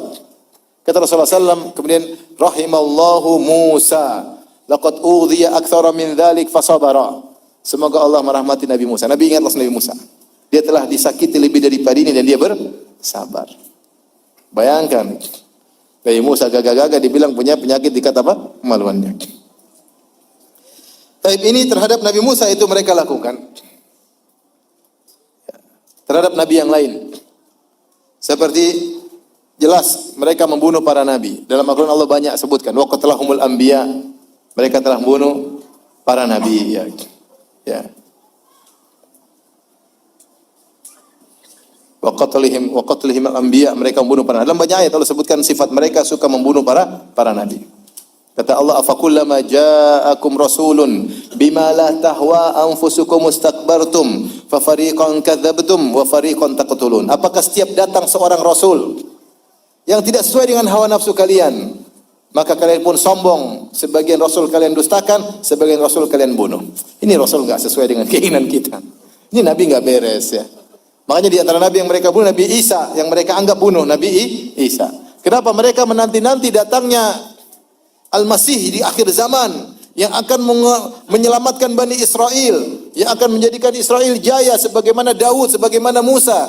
Tahu-tahu datangnya Nabi Isa yang lemah lembut, tidak bicara politik sama sekali, bicaranya tauhid, akhlak. Ini Nabi enggak sesuai dengan selera. Bunuh saja. Repot. Saya sering bilang, bagaimana kalau antum jadi dai, diutus kepada suatu kaum yang hobinya bunuh ustaz. Kira-kira antum mau ke sana? Ustaz enggak beres dilemparin. Ustaz enggak beres kita bunuh aja. Ini ustaz enggak beres. Nabi Isa alaihissalam luar biasa. Mereka disebutkan mereka membunuh Zakaria dan yang lainnya. Taib. Di antaranya mereka hampir membunuh Nabi Harun. Ketika Nabi Musa pergi, mereka bikin patung sapi, Nabi Harun cegah, jangan. Ya qaumi innama futintum bih wa inna rabbakumur rahman fattabi'uni wa ati'u amri. Wahai kaumku, kalian telah terfitnah, sungguhnya Rabb kalian Allah bukan sapi. Ikutilah aku dan taatlah kepada perintahku. Mereka tidak mau. Lan nabra alaihi akifina hatta yarji ilaina Musa. Kami akan terus nyembah sapi sampai Musa yang datang. Kau siapa Harun? Enggak. Musa yang larang kami, baru kami berhenti. Harun enggak. Akhirnya Nabi Musa datang, Nabi Musa marah. Kata Nabi Harun ketika Nabi Musa pegang jenggotnya, ditarik, ngejuruh ilai, jenggotnya dipegang sama kepalanya. Kenapa begini wahai Harun? Nabi Musa marah. Kata Nabi Harun, la ta'khudh bi lihyati wala bi ra'si. Ya. Mereka, jangan kau pegang jenggotku dan kepalaku wahai Musa. Wahai putra ibuku. Kita ini sama-sama kandung, putra ibuku. Wahai adikku, jangan kau pegang. Jadi Musa kata Nabi Harun ya. Aku sudah bilang sama mereka, wa kadu yaqtulunani. Ya, innal qauma istad'afuni wa kadu yaqtulunani. Fala tusmit bil a'da. Wahai Musa, sungguhnya mereka menganggap aku lemah dan mereka hampir bunuh aku. Saya mau larang-larang, saya mau dibunuh sama mereka. Jadi mereka tidak ada hormat sama Harun, mereka tidak hormat. Demikian juga Nabi Yusha bin Nun. Ketika akhirnya mereka sudah selesai dari masa tersesat 40 tahun, kemudian akhirnya mereka balik ke Palestina dan akhirnya mereka berhasil masuk Palestina, dipimpin oleh Nabi Yusha yang disebut oleh mereka dengan Yosua. Ketika mereka masuk dalam Palestina, maka Allah perintahkan agar mereka masuk dalam kondisi ruku supaya tawadhu. Kemudian sambil beristighfar. Kata Allah Subhanahu wa taala, "Wa idz qulna dkhulu hadhihi al-qaryata fakulu minha haitsu syi'tum ragada." Dan ketika kami berkata kepada mereka Bani Israel, masuklah kalian ke dalam negeri ini, yaitu Palestina. Fakulu minha haitsu syi'tum ragada. Makanlah makanan di situ semua karena Palestina subur, banyak tumbuh-tumbuhan, banyak buah-buahan. Wa dkhulul baba sujada, tapi masuklah ke dalam pintu kota tersebut dengan sujada, maksudnya dengan ruku. Dengan ruku. Wa qulu hittatun naghfir lakum khatayakum, dan jangan lupa sambil istighfar. Astaghfirullah, astaghfirullah, astaghfirullah. Allah suruh begitu. Masuk dalam kondisi ruku, jadi jangan sombong masuk karena yang menyelamatkan kalian adalah siapa? Allah. Suruh tunduk sambil istighfar. Apa kata Allah? Kata Allah, "Wasanazidul muhsinin." Kami akan menambah kebaikan bagi orang yang berbuat baik. Kalau kalian masuk dalam kondisi ruku sambil istighfar, kami akan berikan tambah kenikmatan.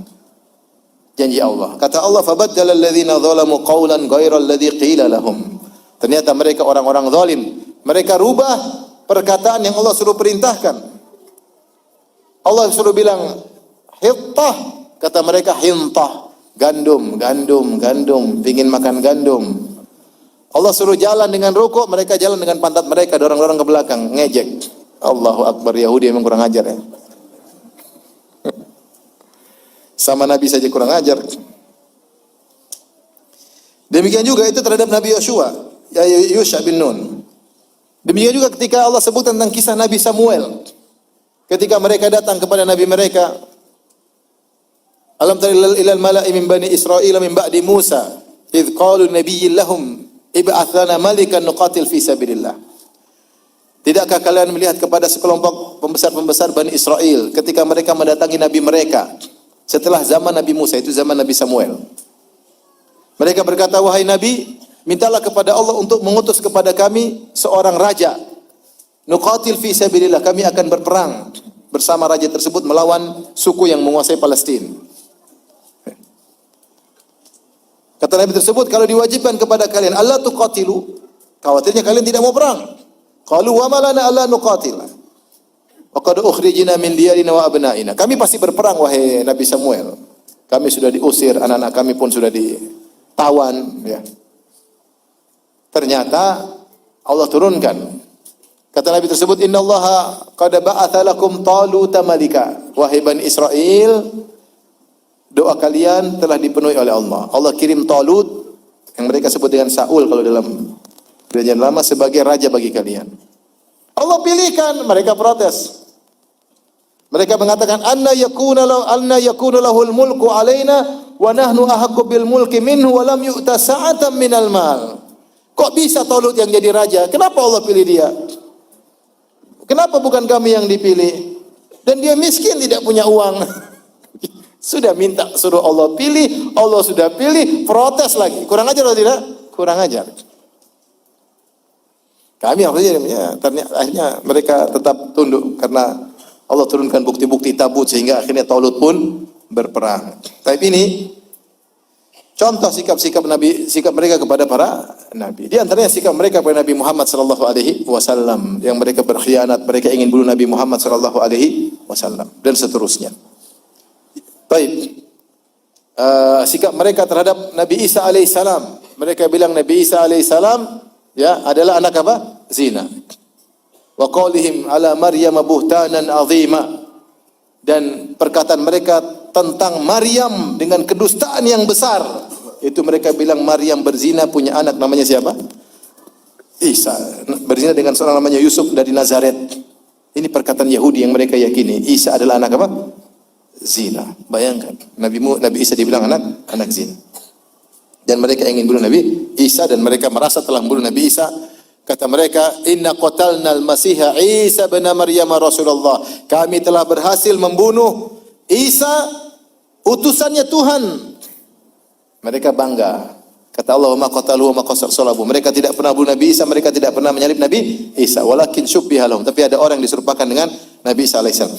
Baik, sekarang kita lihat bagaimana akhlak mereka terhadap Nabi atau keyakinan mereka terhadap Nabi dari versi perjanjian lama. Kalau tadi Al-Quran yang mengabarkan, sekarang sumber kedua. Dari mana?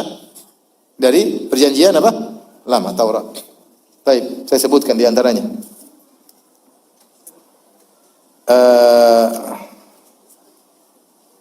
Di antaranya keyakinan mereka terhadap Nabi Adam.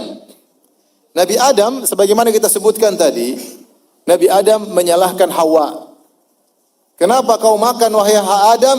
Ini perempuan yang kau taruh di sini yang telah memberikan aku apa? Buah. Jadi Nabi Adam mengkambing hitamkan siapa? Hawa. Ini dalam versi mereka. Kalau dalam Islam tidak. Yang jadi fokus digoda Adam, bukan Hawa. Ya. Wa qulna ya Adam inna hadha aduwwun laka wa li zawjika fala yukhrijannakuma minal jannati fatashqa. Innalaka alla tajua fi wa ta'ra wa annaka la tamil tatha. Fa waswasa ilaihi syaitanu, maka syaitan memberi waswas kepada Adam, membisikkan kepada Adam, faqala ya Adam, langsung ke Adam. Iblis ngomongnya kepada siapa? Adam, bukan Hawa. Dalam Al-Qur'an Iblis ngomong siapa-siapa? Adam. Faqala ya Adamu hal adulluka ala syajaratil khuldi wa mulkin la yabla. Maukah aku tunjukkan kepada engkau sebuah pohon, ya, yang memberikan keabadian kepada engkau dan kerajaan yang tidak akan sirna. Kemudian kata Allah, fa akala minha. Allah pakai kata ganti dua orang. Mereka berdua memakannya. Jadi Allah tidak menyalahkan siapa? Adam. Tidak menyalahkan siapa? Hawa. Dan Adam tidak mengkambing hitamkan Hawa.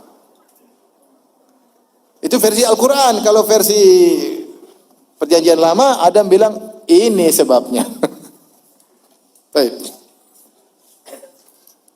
Dan Adam tadi sembunyi. Kalau dalam versi Al-Quran, Adam langsung begitu makan, qala rabbana zalamna, langsung minta ampun. Tidak pakai acara sembunyi-sembunyi, paham? Kalau versi Perjanjian Lama, sembunyi. Siapa tahu Allah tidak lihat, sembunyi. Itu tentang Nabi Adam. Tentang Nabi Nuh, di antaranya dalam Kejadian 9:21-29, Nabi Nuh mabuk sampai terlihat auratnya. Setelah itu Nabi Nuh minum anggur, mabuklah ia. Jadi minum wine, Nabi Nuh mabuk. Dan ia telanjang dalam kemahnya. Sambil mabuk buka baju di kemahnya. Maka Ham, bapak Kan'an itu melihat aurat ayahnya. Ham, itu bapaknya Kan'an, melihat aurat ayahnya. Lalu diceritakan kepada saudaranya di luar. Ini mereka ingin. Jadi sebenarnya mereka ini kenapa kisah Nabi Nuh mabuk, telanjang, terus auratnya dilihat oleh Ham. Ham punya keturunan nama Kan'an karena mereka benci sama namanya kabilah Kan'an. Jadi mereka ingin cerita Kan'an itu keturunan Ham yang melihat aurat apa? Bapaknya. Tapi masa Nabi Nuh begitu? Mabuk sampai apa? Terus tentang Nabi Ibrahim sudah kita sebutkan sebelumnya. Nabi Ibrahim nasihati Allah. Tentu tidak akhlak seorang nabi yang berani nasihati siapa? Allah Subhanahu wa taala. Kemudian juga Nabi Lut dibuat mabuk oleh putrinya, kemudian diajak berhubungan. Ini di antara tuduhan keji. Jadi Nabi Lut ketika selamat dari azab Allah dengan kedua putrinya, kemudian putrinya punya ide. Kata kedua putrinya, marilah kita beri ayah kita minum anggur, lalu kita berhubungan intim dengannya, supaya kita menyambung keturunan dari ayah. Ide anak perempuan ini. Pada malam itu mereka memberi ayah mereka minum anggur. Masa Nabi Lut tidak tahu ini anggur? Lalu masuklah yang lebih tua untuk tidur dengan ayahnya. Dan ayahnya tidak mengetahui ketika anaknya tidur dan ketika ia bangun.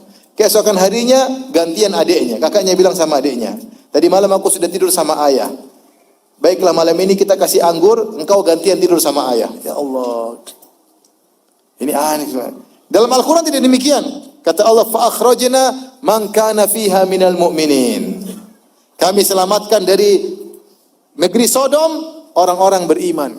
Allah sifati Nabi Nuh beriman, Allah sifati putri-putrinya beriman. Gak mungkin putri beriman melakukan demikian. Ngibulin bapaknya yang seorang nabi, bikin mabuk bapaknya, apalagi berhubungan dengan apa? Bapaknya. Antum bayangkan ada orang yang baca nas seperti ini, maka dia berhubungan seksual antara mahram gak ada masalah. Nabi Nuh saja dikerjain sama anak-anaknya. Sehingga terjadilah seperti kelainan seksual gara-gara ada nas-nas yang melegalkan seperti itu. Faham? Kalau dalam Islam tidak. Fa akhrajna man kana minal mu'minin. Kami keluarkan dari kota Sodom orang-orang yang beriman. Nuh beriman, putri-putri juga beriman. Enggak mungkin seperti itu. Demikian juga dalam kitab Keluaran, Perjanjian Lama, Taurat, Allah marah sama Nabi Musa. Maka bangkitlah murka Tuhan terhadap Musa. Bayangkan, Allah murka kepada siapa? Nabi Musa. Dalam Al-Quran tidak. Nabi Musa sangat disayang oleh Allah Subhanahu wa taala. Walitusna'a ala aini, agar kau diperhatikan oleh kami. Allah perhatikan Nabi Musa sejak dalam kandungan, sejak dia lahir. Diperhatikan terus sama Allah Subhanahu wa taala sampai Allah mengatakan wa kana indallahi wajiha. Musa punya kedudukan yang tinggi di sisi Allah sampai Nabi Musa berdoa, "Ya Allah, angkat Harun sebagai rasul." Allah angkat Harun sebagai rasul atas permintaan siapa? Nabi Musa. Kita ini siapa di mana Nabi Musa? Kita ini berdoa, "Ya Allah, jadikanlah kakakku soleh. Ya Allah, jadikanlah istriku soleha." Enggak soleha-soleha. Jadi sebagian kita, wahai anakku soleh, enggak soleh-soleh, masih nakal melulu. Nabi Musa, ya Allah jadikanlah kakakku nabi, langsung jadi nabi. Hebat atau tidak? Bukan jadi orang soleh lagi, jadi nabi. Mana ada cerita Allah murka sama Nabi Musa?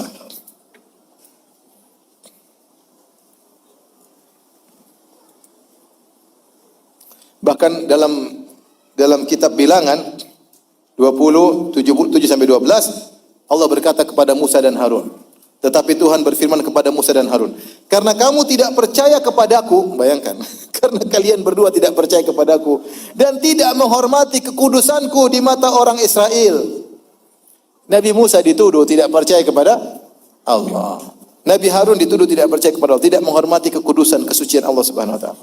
Taib, di antara keyakinan mereka terhadap Nabi Harun, mereka meyakini Nabi Harun membuat patung lembu yang disembah oleh Bani Israel. Yang bikin patungnya siapa?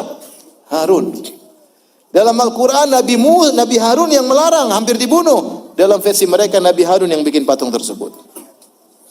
Dalam kitab Keluaran 32-35, kemudian Tuhan menimpakan wabah atas bangsa itu karena mereka telah membuat anak sapi yang dibuat oleh Harun.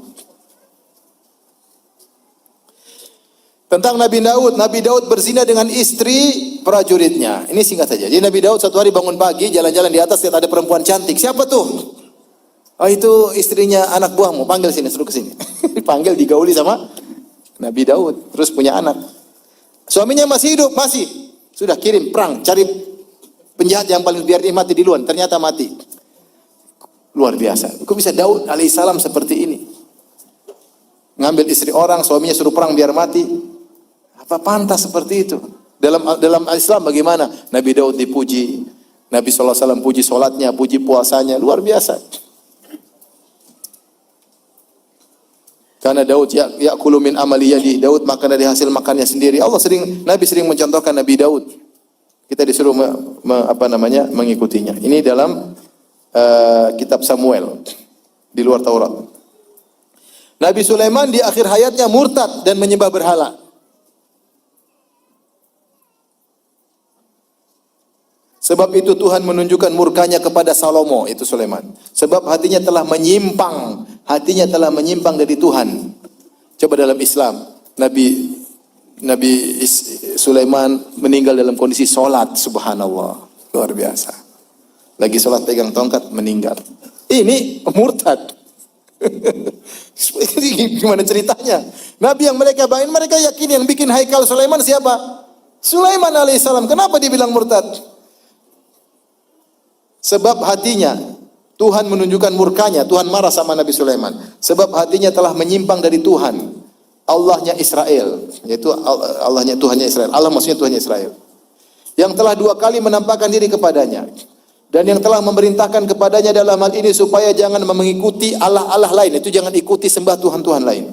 Akan tapi ia tidak berpegang, dia tidak nurut, ia tidak berpegang pada yang diperintahkan Tuhan. Lalu berfirmanlah Tuhan kepada Salomo, oleh karena begitu kelakuanmu, yakni engkau tidak berpegang pada perjanjian dan segala ketetapanku yang telah kuperintahkan kepadamu, maka sungguhnya aku akan mengoyakkan kerajaan itu daripadamu dan aku akan memberikannya kepada hambamu. Ini versi mereka. Sulaiman murtad, ikut Tuhan-Tuhan yang lain. Tapi Nabi Ayub berkeluh kesah. Kalau dalam Al-Quran Nabi Ayub sabar, subhanallah. Inna wajadnahu sabiran ni'mal abdu innahu awwab. Kami dapati Ayub hamba yang bersabar. Allah puji Nabi Ayub. Dalam versi Bible, Nabi Ayub protes, ya Tuhan, kenapa kau ginikan aku? Kenapa kau gini? Kenapa? Dia protes terus. Masih lebih baik seseorang dari antara kita yang diam-diam. Nabi Ayub protes melulu. Inilah dia tuh bagaimana ceritanya nih? Ngeluh melulu. Tapi di antara lagi tentang sikap Nabi yang mereka sebutkan. Antum baca aja kita dari surat Ayub, baca tentang bagaimana Nabi Ayub protes sama Allah. Demikian juga misalnya tentang kisah Nabi Yakub. Nabi Yakub dikisahkan seharusnya, jadi Nabi Ishak ketika sudah tua dia mewariskan kenabian kepada putranya, tapi dia kasih kepada putranya tertua namanya Esau. Harusnya Esau yang ada ritualnya untuk mengambil kenabian. Harus berburu, harus gini, kemudian hidangkan, kemudian diberkati jadi nabi. Rupanya ketika Nabi Yakub tahu kakaknya mau dijadikan nabi, dia bikin trik, licik dengan ibunya sepakat. Maka dia karena Nabi Ishak sudah buta, maka dia menyamar jadi Nabi Esau. Kemudian dia pakai bajunya Esau, dia pakai bulu supaya karena Esau badannya berbulu. Dia bohongin bapaknya. Akhirnya diberkatilah. Kata Nabi Isa, kok suaramu lain? Enggak, saya ini. Dibohongin, akhirnya dapat kenabian. Kakaknya datang nangis-nangis. Kamu sudah. Ini bagaimana kenabian diambil dengan cara pencurian? Susah juga, bingung juga. Saya juga bingung ini kenapa. Nabi Yakub ngotot banget jadi nabi. Sampai kibulin bapaknya, hak kakaknya diambil. Ini kalau orang baca seperti Nabi suka kibul-kibul begini, ya orang ya Nabi aja ngibul apalagi kita. Bapaknya jadi kibulin apalagi kibulin orang lain. Tapi ini versi dari apa? Sekarang kita versi Talmud. Versi Talmud.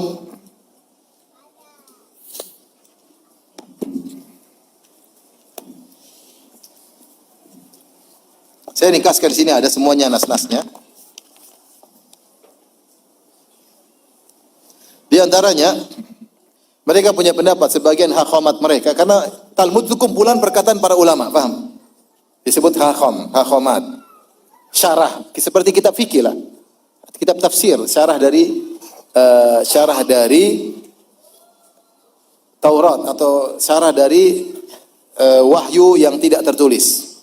Ya, kalau Taurat kan wahyu tertulis, ada wahyu tidak tertulis yang disampaikan oleh Musa, kemudian disyarah jadi Mishnah dan Jimara. Mishnah dan Jimara itu Mishnah seperti matan, Jimara seperti ta'liq, komentar-komentar, maka itu namanya Talmud.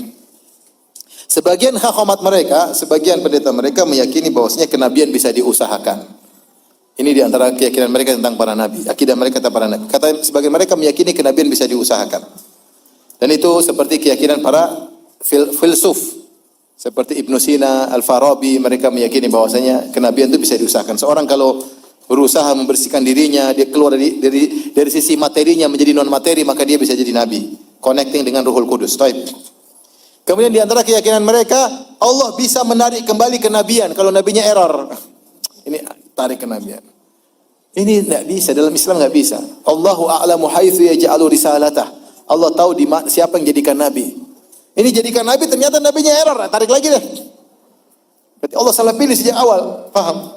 Dan ini mungkin karena bagi mereka Allah bisa menyesal. Allah bisa tidak tahu. Kalau dalam Islam enggak mungkin, yang sudah dipilih jadi nabi pasti orang top. Allahu a'lamu haitsu yaj'alu risalatah. Allah tahu siapa yang berhak dijadikan nabi. Kata mereka, kenabian juga harus dari Bani Israel. Kecuali 7 orang. 7 orang boleh bukan dari Bani Israel. Siapa 7 nabi tersebut? Mereka Bal'am, ayahnya. Ayub juga bukan Bani Israel kata mereka.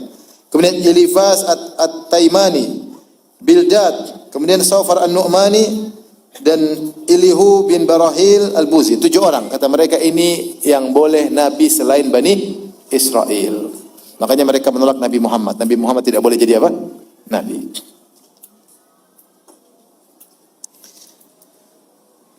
Kemudian mereka mengatakan semua perkataan Nabi yang bertentangan dengan Tanakh, dengan Taurat dan Talmud, maka bisa ditolak. Mereka juga punya keyakinan boleh ada nabi wanita. Nabi wanita 7 orang, di antaranya Sarah, Maryam, Deborah, Hannah, Ibijil, Hilda, dan Istir. Ini 7 nabi perempuan. Kalau kita nabi cuma apa? Laki-laki. Adapun perkataan mereka yang buruk terhadap para nabi, contohnya mereka mengatakan Nabi Adam mubtadi, ahli bid'ah. Disebutkan dari Rab Aba Ariha, dia berkata kana Adam mubtadi'an. Ini versi diterjemahkan dalam bahasa Arab. Ya, Adam itu ahlul bid'ah. Kenapa? Karena ditulis dalam Taurat, fanada Rabb al-ilah Adam wa qala lahu aina anta. Kan kita sebutkan dalam Taurat disebutkan Allah cari Adam. Adam di mana engkau? Tadi sudah disebutkan waktu dia makan apa? Dia sembunyi. Adam di mana engkau? Maka mereka tafsirkan, ini tafsir versi mereka. Ai ila aina tahawwala qalbuka. Kemana pergi hatimu tidak kepadaku? Mereka takwil. Padahal jelas Adam bilang aku lagi sembunyi di belakang, paham? Ini tafsir mereka. Kata mereka, maksudnya ketika Allah tanya, Adam kau di mana? Maksudnya kau kemanakan hatimu? Kenapa berpaling dariku? Paham? Ini Adam bikin bid'ah. Bid'ah pertama. Bid'ah yang kedua, kenapa Adam itu menghilangkan bekas sunatnya, dia hilangkan. Sehingga dia bikin bid'ah, tanda sunat di kemaluannya dihilangkan oleh Adam alaihissalam. Ini bid'ahnya Adam. Taib, bantahannya pertama, siapa yang bilang Adam disunat? Yang disunat sejak zaman Nabi Ibrahim. Yang kedua, bagaimana seorang bisa menghilangkan bekas sunatnya? Emang dia masuk di ruang operasi? Jadi Adam ahlul bid'ah. Nabi Isa, mereka tidak suka dengan Nabi Isa.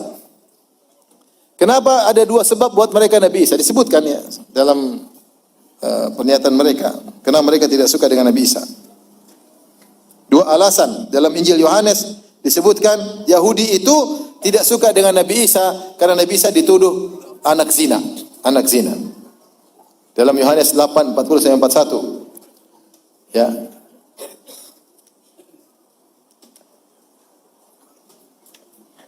Tetapi yang kamu itu orang Yahudi kerjakan adalah berusaha membunuh aku, kata Nabi Isa. Kalian berusaha membunuh aku. Aku seorang yang mengatakan kebenaran kepada kalian. Yaitu kebenaran yang aku dengar dari Allah. Pekerjaan yang demikian tidak dikerjakan oleh Abraham. Kamu mengerjakan pekerjaan bapamu sendiri. Jawab mereka, apa kata orang Yahudi? Kami tidak dilahirkan dari zina. Kami ini beda dengan kau wahai Yesus. Kami tidak dilahirkan dari zina. Adapun engkau dari apa? Hasil zina. Dan Allah sebutkan wa qalihim ala Maryam buhtanan azima. Mereka menuduh Maryam dengan tuduhan yang buruk. Makanya dalam Al-Qur'an Allah sering menyebut allati ahsanat farjaha, Maryam yang menjaga kemaluannya. Karena untuk bantah Yahudi yang mengatakan Maryam berzina dengan Yusuf An-Nazaret, kemudian punya anak Isa alaihissalam. Kemudian kenapa mereka bunuh Nabi Isa? Pertama, Nabi Isa anak zina. Yang kedua, karena Nabi Isa mengatakan dia anak Tuhan. Dan mereka tidak setuju. Orang Yahudi itu berkata, bukan karena suatu pekerjaan baik, maka kami mau melempar engkau, wahai Yesus. Melainkan karena engkau menghujat Allah. Engkau telah menghujat Allah, menghina Allah. Maksudnya apa mereka menghujat Allah? Ya. Karena aku Yesus telah berkata, aku anak Allah. Jadi perkataan Yesus mengatakan aku anak Allah dianggap sebagai apa? Hujatan kepada Allah. Dan orang menghujat Allah harus dibunuh. Siapa yang menghujat nama Tuhan, pastilah ia dihukum mati. Dan dilontari dengan batu oleh seluruh jamaah itu. Maka ini diantara sebab kenapa mereka bunuh. Versi mereka tentunya. Tapi intinya, seperti Allah katakan, afakullama ja'akum rasulun bima la tahwa anfusukum istakbartum. Apa setiap datang seorang rasul yang tidak sesuai dengan keinginan kalian, maka kalian sombong, lalu sebagian kalian bunuh, sebagian kalian dustakan. Demikian juga disebutkan dalam Talmud, Daud ingin menyembah berhala. Daud juga ingin menyembah berhala. Disebutkan juga dalam Talmud bahwa Nabi Ayub telah kafir. Ini diantara keyakinan mereka tentang para nabi. Baik. Masih ada waktu? Masih, sabar ya. Masih sabar tidak?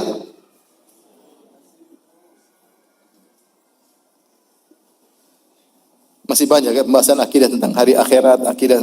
Tapi intinya tentang hari akhirat, akidah Yahudi, di Taurat tidak ada bicara akhirat sama sekali, enggak ada. Antum buka Taurat 5 tidak ada bicara akhirat.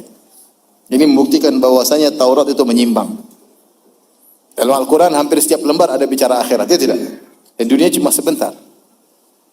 Maka dalam Taurat tidak ada bicara akhirat sama sekali. Akhirat dibicarakan dalam Talmud. Tapi ketiadaan penyebutan akhirat sama sekali dalam Taurat menunjukkan Taurat telah menyimpang. Karena apa dunia ini? Kita bicara dunia ngapain? Harusnya kita bicara dunia intinya untuk apa? Akhirat. Ternyata tetapi dalam Talmud syarahnya Taurat ada pembahasan tentang akhirat. Maka dari sini timbullah kelompok-kelompok Yahudi sebagian tidak beriman kepada hari akhirat. Kata mereka, kami tidak percaya sama Talmud. Kami hanya percaya kepada Taurat dan Taurat tidak menyebut tentang akhirat. Terus bagaimana? Kalau roh mati, seorang mati, selesai dia. Adapun kebanyakan Yahudi beriman tentang hari akhirat karena hari akhirat disebut dalam Talmud. Hanya saja mereka pun berselisih. Ada yang mengatakan semua manusia akan dibangkitkan. Ada yang mengatakan yang dibangkitkan hanya Israel aja. Yang lain seperti hewan tidak usah dibangkitkan. Kemudian mereka meyakini kalaupun kami dibangkitkan dan kami disiksa maka tidak selama-lamanya. Itulah yang Allah sebutkan wa qalu lan tamassana an-naru illa ayyamam ma'dudah. Dan orang Yahudi berkata kami tidak bakalan masuk neraka kecuali hanya beberapa hari. Yahudi meyakini kalau mati pasti masuk surga. Kalaupun jahat dan nakal kurang ajar, pasti cuma sebentar di neraka. Makanya kalau ada orang yang yakin saya pasti masuk surga, meskipun nakal pasti masuk surga, sama dengan Yahudi. Ya, ada orang seperti itu terlalu fanatik sama sukunya atau keturunannya atau nasabnya. Kami ini kata mereka, sebagian mereka, kami ini seperti emas, mau dilemparkan di comberan tetap emas. Kalau mati pasti masuk surga karena kami keturunan gini. Sama kayak Yahudi. Sama tidak? Sama, itu keyakinan yang salah. Ya. Justru Yahudi masih mending. Kami mungkin disiksa pun cuma sebentar. Ini ada yang tidak pasti masuk surga, tidak ada siksa, pasti masuk surga. Kalau ada yang seperti itu, yakinlah dia apa? Seperti Yahudi, bahkan lebih buruk dari apa? Yahudi. Baik, sekarang kita bahas yang penting adalah watak Yahudi terhadap selain Yahudi. Ini yang lebih penting. Allah Subhanahu wa taala mengisyaratkan dalam firman-Nya ya. Yang ini menimbulkan akhlak mereka yang buruk, yaitu Allah mengatakan, "Dzalika bi annahum qalu laisa 'alaina fil ummiyina sabil." Wa yaqulu Allahul kadhiba wa hum ya'lamun. Allah mengatakan, "Wa min ahlil kitabi man in ta'manhu bi qintarin yu'addihi ilaik wa minhum man in ta'manhu bi dinarin la yu'addihi ilaika illa ma dumta 'alaihi qa'ima. Dzalika bi annahum qalu laisa 'alaina fil ummiyina sabil." Di antara Yahudi ada yang baik. Dia dititipin harta banyak, dia kembalikan. Di antara Yahudi ada yang kau titipkan 1 dinar, dia tidak akan kembalikan sampai kau tongkrongi. Kenapa? Dzalika bi annahum qalu. Kata Allah, karena mereka berpendapat, berkeyakinan, laisa alaina fil ummiyina sabil. Enggak ada masalah terhadap selain Yahudi. Mau kita ambil hartanya, mau kita apain, enggak ada masalah. Ini masalah besar, rasisme paling besar orang Yahudi. Mereka menganggap bahwasanya seluruh manusia yang diciptakan oleh Allah selain Yahudi bukanlah derajatnya manusia, tapi seperti hewan. Dan mereka diciptakan dalam bentuk manusia supaya bisa melayani kita. Kalau kita semua bentuknya babi, monyet, susah dikasih tahu, susah disuruh-suruh. Tapi maka diciptakan dalam bentuk manusia supaya bisa melayani Yahudi. Baik. Mereka namakan Al-Juwaim ya, dan disebutkan sini ya. Dan itu termaktub dalam Talmud. Termaktub dalam Talmud. Seperti Hakam, salah satu Hakam berkata, "Inna ghairal Yahudi awil wathani idza daraba Yahudiyan fa innahu yastahil qatl." Sungguhnya kalau ada orang selain Yahudi memukul orang Yahudi maka harus dibunuh. Harus dibunuh. Hanya mukul harus dibunuh. Mereka juga berkata dalam Talmud, "Man daraba fakka Yahudi faka'anna ma'tada 'alal hadrah al-alihiyah." Siapa yang mukul rahang seorang Yahudi, maka sungguhnya seakan-akan dia telah melakukan pelanggaran terhadap Tuhan. Li'annahu warada maktuban, karena telah datang tertulis, "Man darabal insan." Siapa yang memukul manusia? Kalau mereka bilang manusia, maksudnya Bani Israel doang. Selain Bani Israel bukan apa? Manusia. Makanya mereka mengatakan, "Man darabal insan faqad hajamal wahidal muqaddas." Siapa yang memukul manusia, maksudnya Yahudi, maka berarti dia telah menyerang Allah Subhanahu wa taala. Selain Yahudi tidak dikatakan apa? Manusia.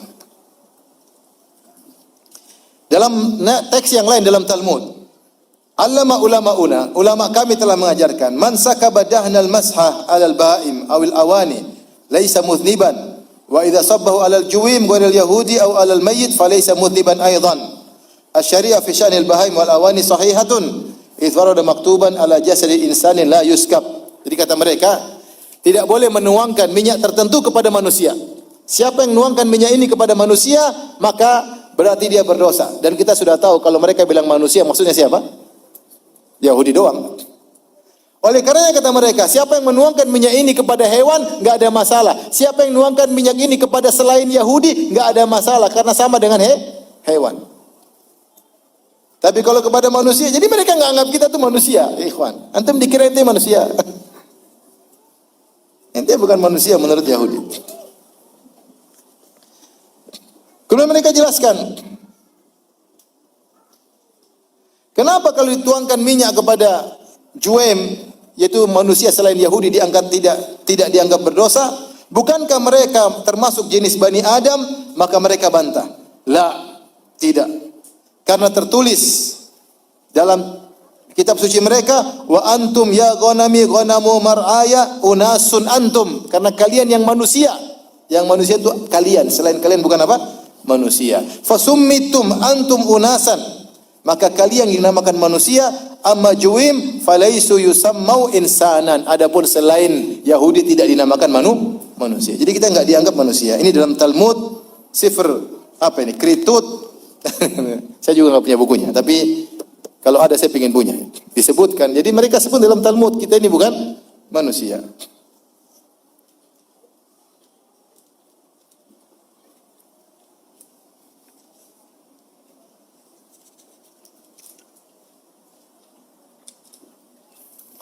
Oleh karenanya, siapa yang membunuh selain manusia, maksudnya selain apa? Bani Israel, selain Yahudi, tidak jadi masalah.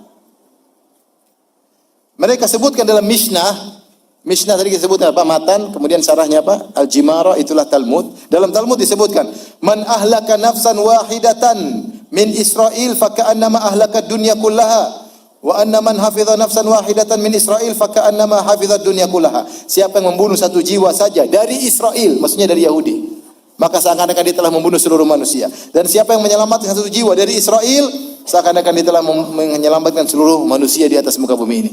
Tapi manusia tersebut maksudnya apa? Yahudi. Selainnya enggak ada masalah, bunuh saja.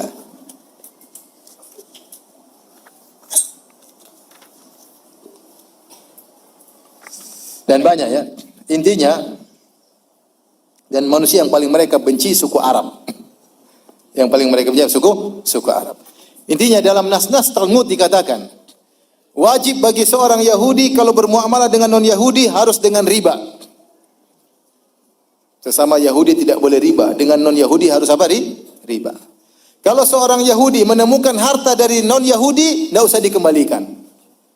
Kenapa? Karena asalnya seluruh harta alam semesta milik orang Yahudi, cuma dititipkan ke orang non-Yahudi. Kalau mau ambil juga nggak ada masalah.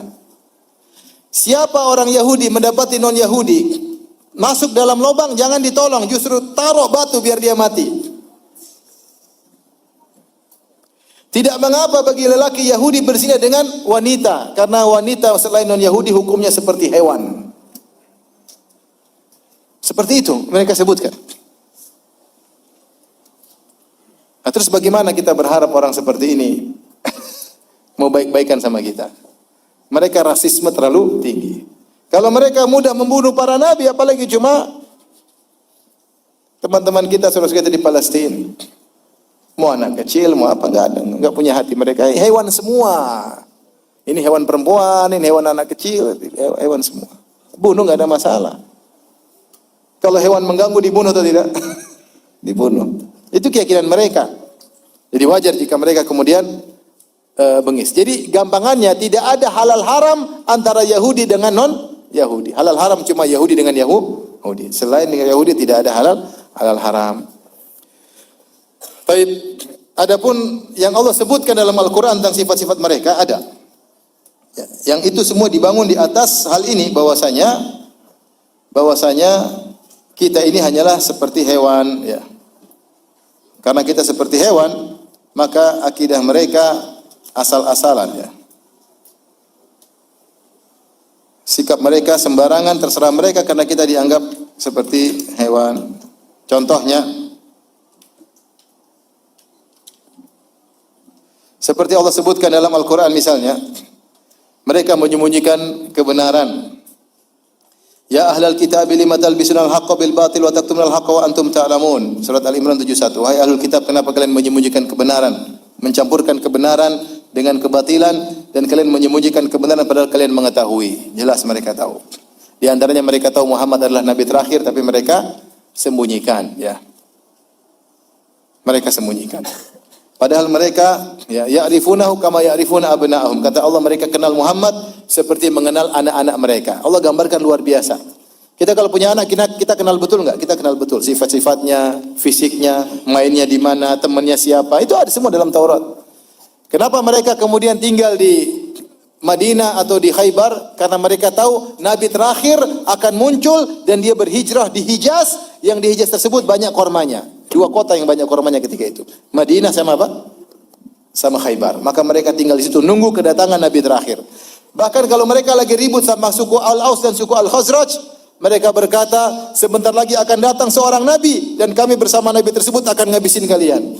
Wa kanu min qablu yastaftiru alladziina kafaru. Allah sebutkan, sebelumnya mereka sesumbar akan datang seorang nabi terakhir yang kami akan binasakan kalian. Falamma ja'ahum ma arafu kafaru bih. Ketika datang nabi yang sudah mereka kenal seperti anak mereka sendiri, mereka kufur kepada nabi tersebut. Ini di antara sebab kenapa kaum Ansor mudah beriman kepada Nabi. Karena mereka sering dengar Yahudi sedikit bilang, kalau sudah ini, sebentar lagi ya, sebentar lagi ya. Ketika datang, mereka bilang kaum Ansor, ini kan yang dibilang-bilang sama Yahudi tetangga kita. Ayo kita beriman dulu sebelum mereka. Kemudian di antara sifat mereka hasad.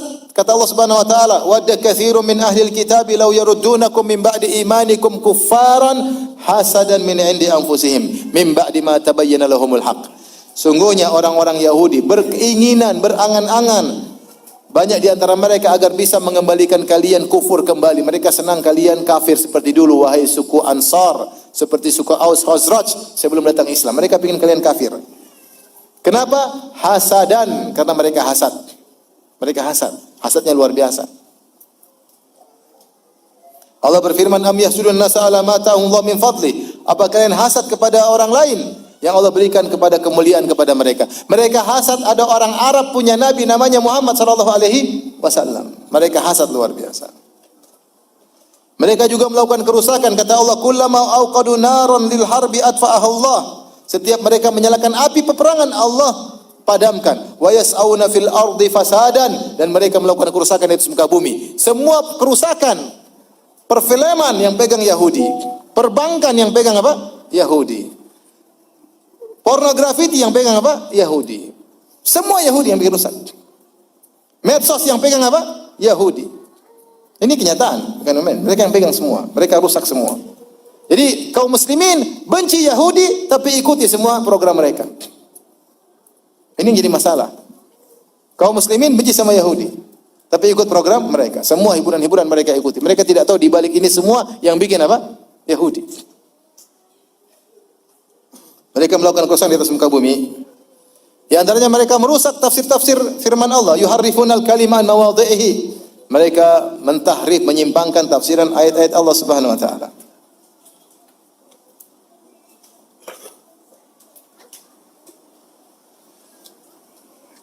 Wa aklihimur riba wa qad nuhu'an. Mereka makan riba padahal mereka sudah dilarang. Kemudian di antaranya mulut mereka kotor. Mereka ketemu Nabi, mereka mengatakan assalamu alaikum. Semoga kau mampus wahai Muhammad. Mereka melakukan hilah untuk menghalalkan yang haram. Di antaranya dalam Al-Qur'an, Allah rubah mereka jadi bayi-babi dan monyet-monyet gara-gara mereka melakukan trik untuk menghalalkan yang haram. Ya. Kata Allah Subhanahu wa taala ya tentang orang-orang was'alhum anil qaryati allati kanat hadiratal bahri idh ya'duna fi sabti ta'tihim hitanuhum yawma sabtihim syur'a wa yawma la yasbituna la ta'tihim kadzalika nabluhum bima kanu yafsukun. Tanyakan kepada orang Yahudi tentang saudara-saudara mereka dahulu yang tinggal di tepi pantai. Ketika Allah larang mereka untuk mengambil ikan pada hari Sabtu, ternyata mereka bikin trik. Hari Sabtu ikan datang banyak, padahal dilarang. Hari Minggu sampai hari Jumat ikan nggak ada. Tiap hari Sabtu ikan loncat-loncat. Waduh, ikan ini kurang ajar nih, ganggoda. Padahal nggak boleh. Akhirnya mereka bikin trik. Hari Jumat mereka gali lubang. Ada yang mereka katakan mereka pasang jaring. Ada yang mereka mengatakan mereka gali lubang di sekitar pantai. Hari Sabtu, ikan-ikan datang masuk lubang tersebut, mereka tidak ambil. Ikan-ikan ketangkap jaring tersebut, mereka tidak ambil. Hari Minggu baru mereka ambil. Jadi mereka bikin trik. Kalau dilarang ya, apa salah kami? Kami hari Sabtu tidur kok. Cuma pasang jaringnya hari Jumat. Ngambilnya hari apa? Ahad. Jelaskan yang dilarang, yang penting jangan kerja hari Sabtu. Yang penting jangan ambil ikan hari Sabtu. Kami jalankan perintah Tuhan. Kami pasang perangkap hari apa? Jumat. Ngambilnya hari Ahad. Akhirnya ada kaum yang mengingkari, ada yang mendiamkan. Akhirnya Allah rubah mereka menjadi monyet-monyet dan babi-babi. Kata para ulama, kenapa mereka dirubah jadi monyet? Karena perbuatan mereka itu sangat mirip dengan kebenaran, padahal kebatilan. Kalau kita debat sama mereka, kita mungkin nggak menang. Kenapa? Apa salah kami? Kami nggak salah. Kan yang dilarang hari Sabtu. Hari Sabtu kita tidur kok. Kalau debat kita nggak bakalan menang. Karena apa yang mereka lakukan sangat mirip dengan kebenaran. Makanya Allah rubah mereka menjadi monyet yang sangat mirip dengan manusia. Paham? Padahal bukan manusia. Mengerikan. Di antaranya Berubah lagi seperti perkataan mereka dalam hadis kata Rasulullah SAW, qatalallahu al-yahuda, harrama alaihim syuhum, faba'uha wa akalu athmanaha. Semoga Allah membinasakan Yahudi. Allah melarang mereka untuk lemak, dimakan lemak, aturan mereka, lalu mereka ambil lemak tersebut, mereka jual hasil jualan yang mereka makan. Ini pintar ya. Dilarang mereka jual hasilnya mereka makan. Kemudian di antaranya Allah sebutkan hati mereka keras. Tsumma qasat qulubukum min ba'di dzalik fahiya kal hijarati aw ashaddu qaswah. Setelah itu hati mereka menjadi keras seperti batu bahkan lebih parah. Afatatma'una ayyu'minu lakum wa qad kana fariqum minhum yasma'una kalam Allah tsumma yuharrifunahu min ba'di ma qalu. Apakah kalian berharap mereka mau beriman? Yahudi mau beriman? Oh, susah. Orang kayak gini sudah beriman. Susah kata Allah. Di antaranya mereka paling cinta dengan dunia. Wala tajidannahum ahrasan nasi ala hayatin. Kau akan dapati mereka begitu semangat dengan kehidupan dunia. Dan yang paling parah, mereka adalah orang yang paling membenci kaum muslimin. Dalam surat Al-Maidah ayat 82, kata Allah Subhanahu wa taala, "La tajidanna asyaddan nasi adawatan lilladzina amanul yahud." Kau akan mendapati orang yang paling berat permusuhan kepada orang beriman adalah orang-orang Yahudi. Ibnu Ishaq menyebutkan riwayat, meski riwayat jadi dipermasalahkan tentang kevalidatannya. Tetapi intinya Ibnu Ishaq menyebut riwayat ketika Nabi SAW berhijrah dari Mekah menuju Madinah, kemudian mampir di kabilah kaum Ansar di Kuba. Maka bapaknya Sofia yaitu Huyai bin Akhtab, pimpinan Yahudi Bani Nadir, bersama pamannya kalau nggak salah Yasir, mereka berdua ingin tahu tentang Muhammad. Pagi-pagi di waktu golas mereka sudah keluar dengan semangat. Ayo kita lihat orang tersebut. Mereka berangkat menuju Kuba, ngecek langsung Rasulullah SAW. Setelah itu di waktu sore mereka pulang dalam kondisi lemas. Sofia lihat ayahnya dan omnya lemas. Terus mereka berbicara di antara kedua mereka dalam kondisi lemas. Kata omnya berkata, huwa. Apakah Muhammad itu Nabi yang kita tunggu-tunggu? Kata bapaknya Sofia, huwa. Dia Nabi yang kita tunggu-tunggu. Betul sifatnya? Betul. Terus bagaimana kau dengan dia? Apa kata bapaknya Sofia, Huyai bin Akhtab? Adawatuhu wallahi ma baqitu. Aku akan terus memusuhinya demi Allah selama aku hidup. Padahal sudah tahu itu Nabi yang ditunggu-tunggu. Kita kadang mikir heran, kok bisa ya? Dia sudah tahu itu Nabi, kok dia masih melawan? Karena mereka punya pengalaman sebelumnya, ada Nabi yang bisa dibunuh, paham? Siapa tahu mati, tenang aja. Siapa tahu Nabi ini mati, kita pun kalau masuk neraka cuma sebentar. Jadi akhirnya mereka memberanikan diri untuk melawan Nabi yang mereka tahu Nabi itu di atas kebenaran yang mereka nantikan. Baik, demikian saja ikhwan dan akhwat yang rahmati Allah Subhanahu wa taala. Apa yang bisa disampaikan pada kesempatan kali ini. Kalau ada yang bertanya saya persilahkan. Wallahu taala alam bisawab.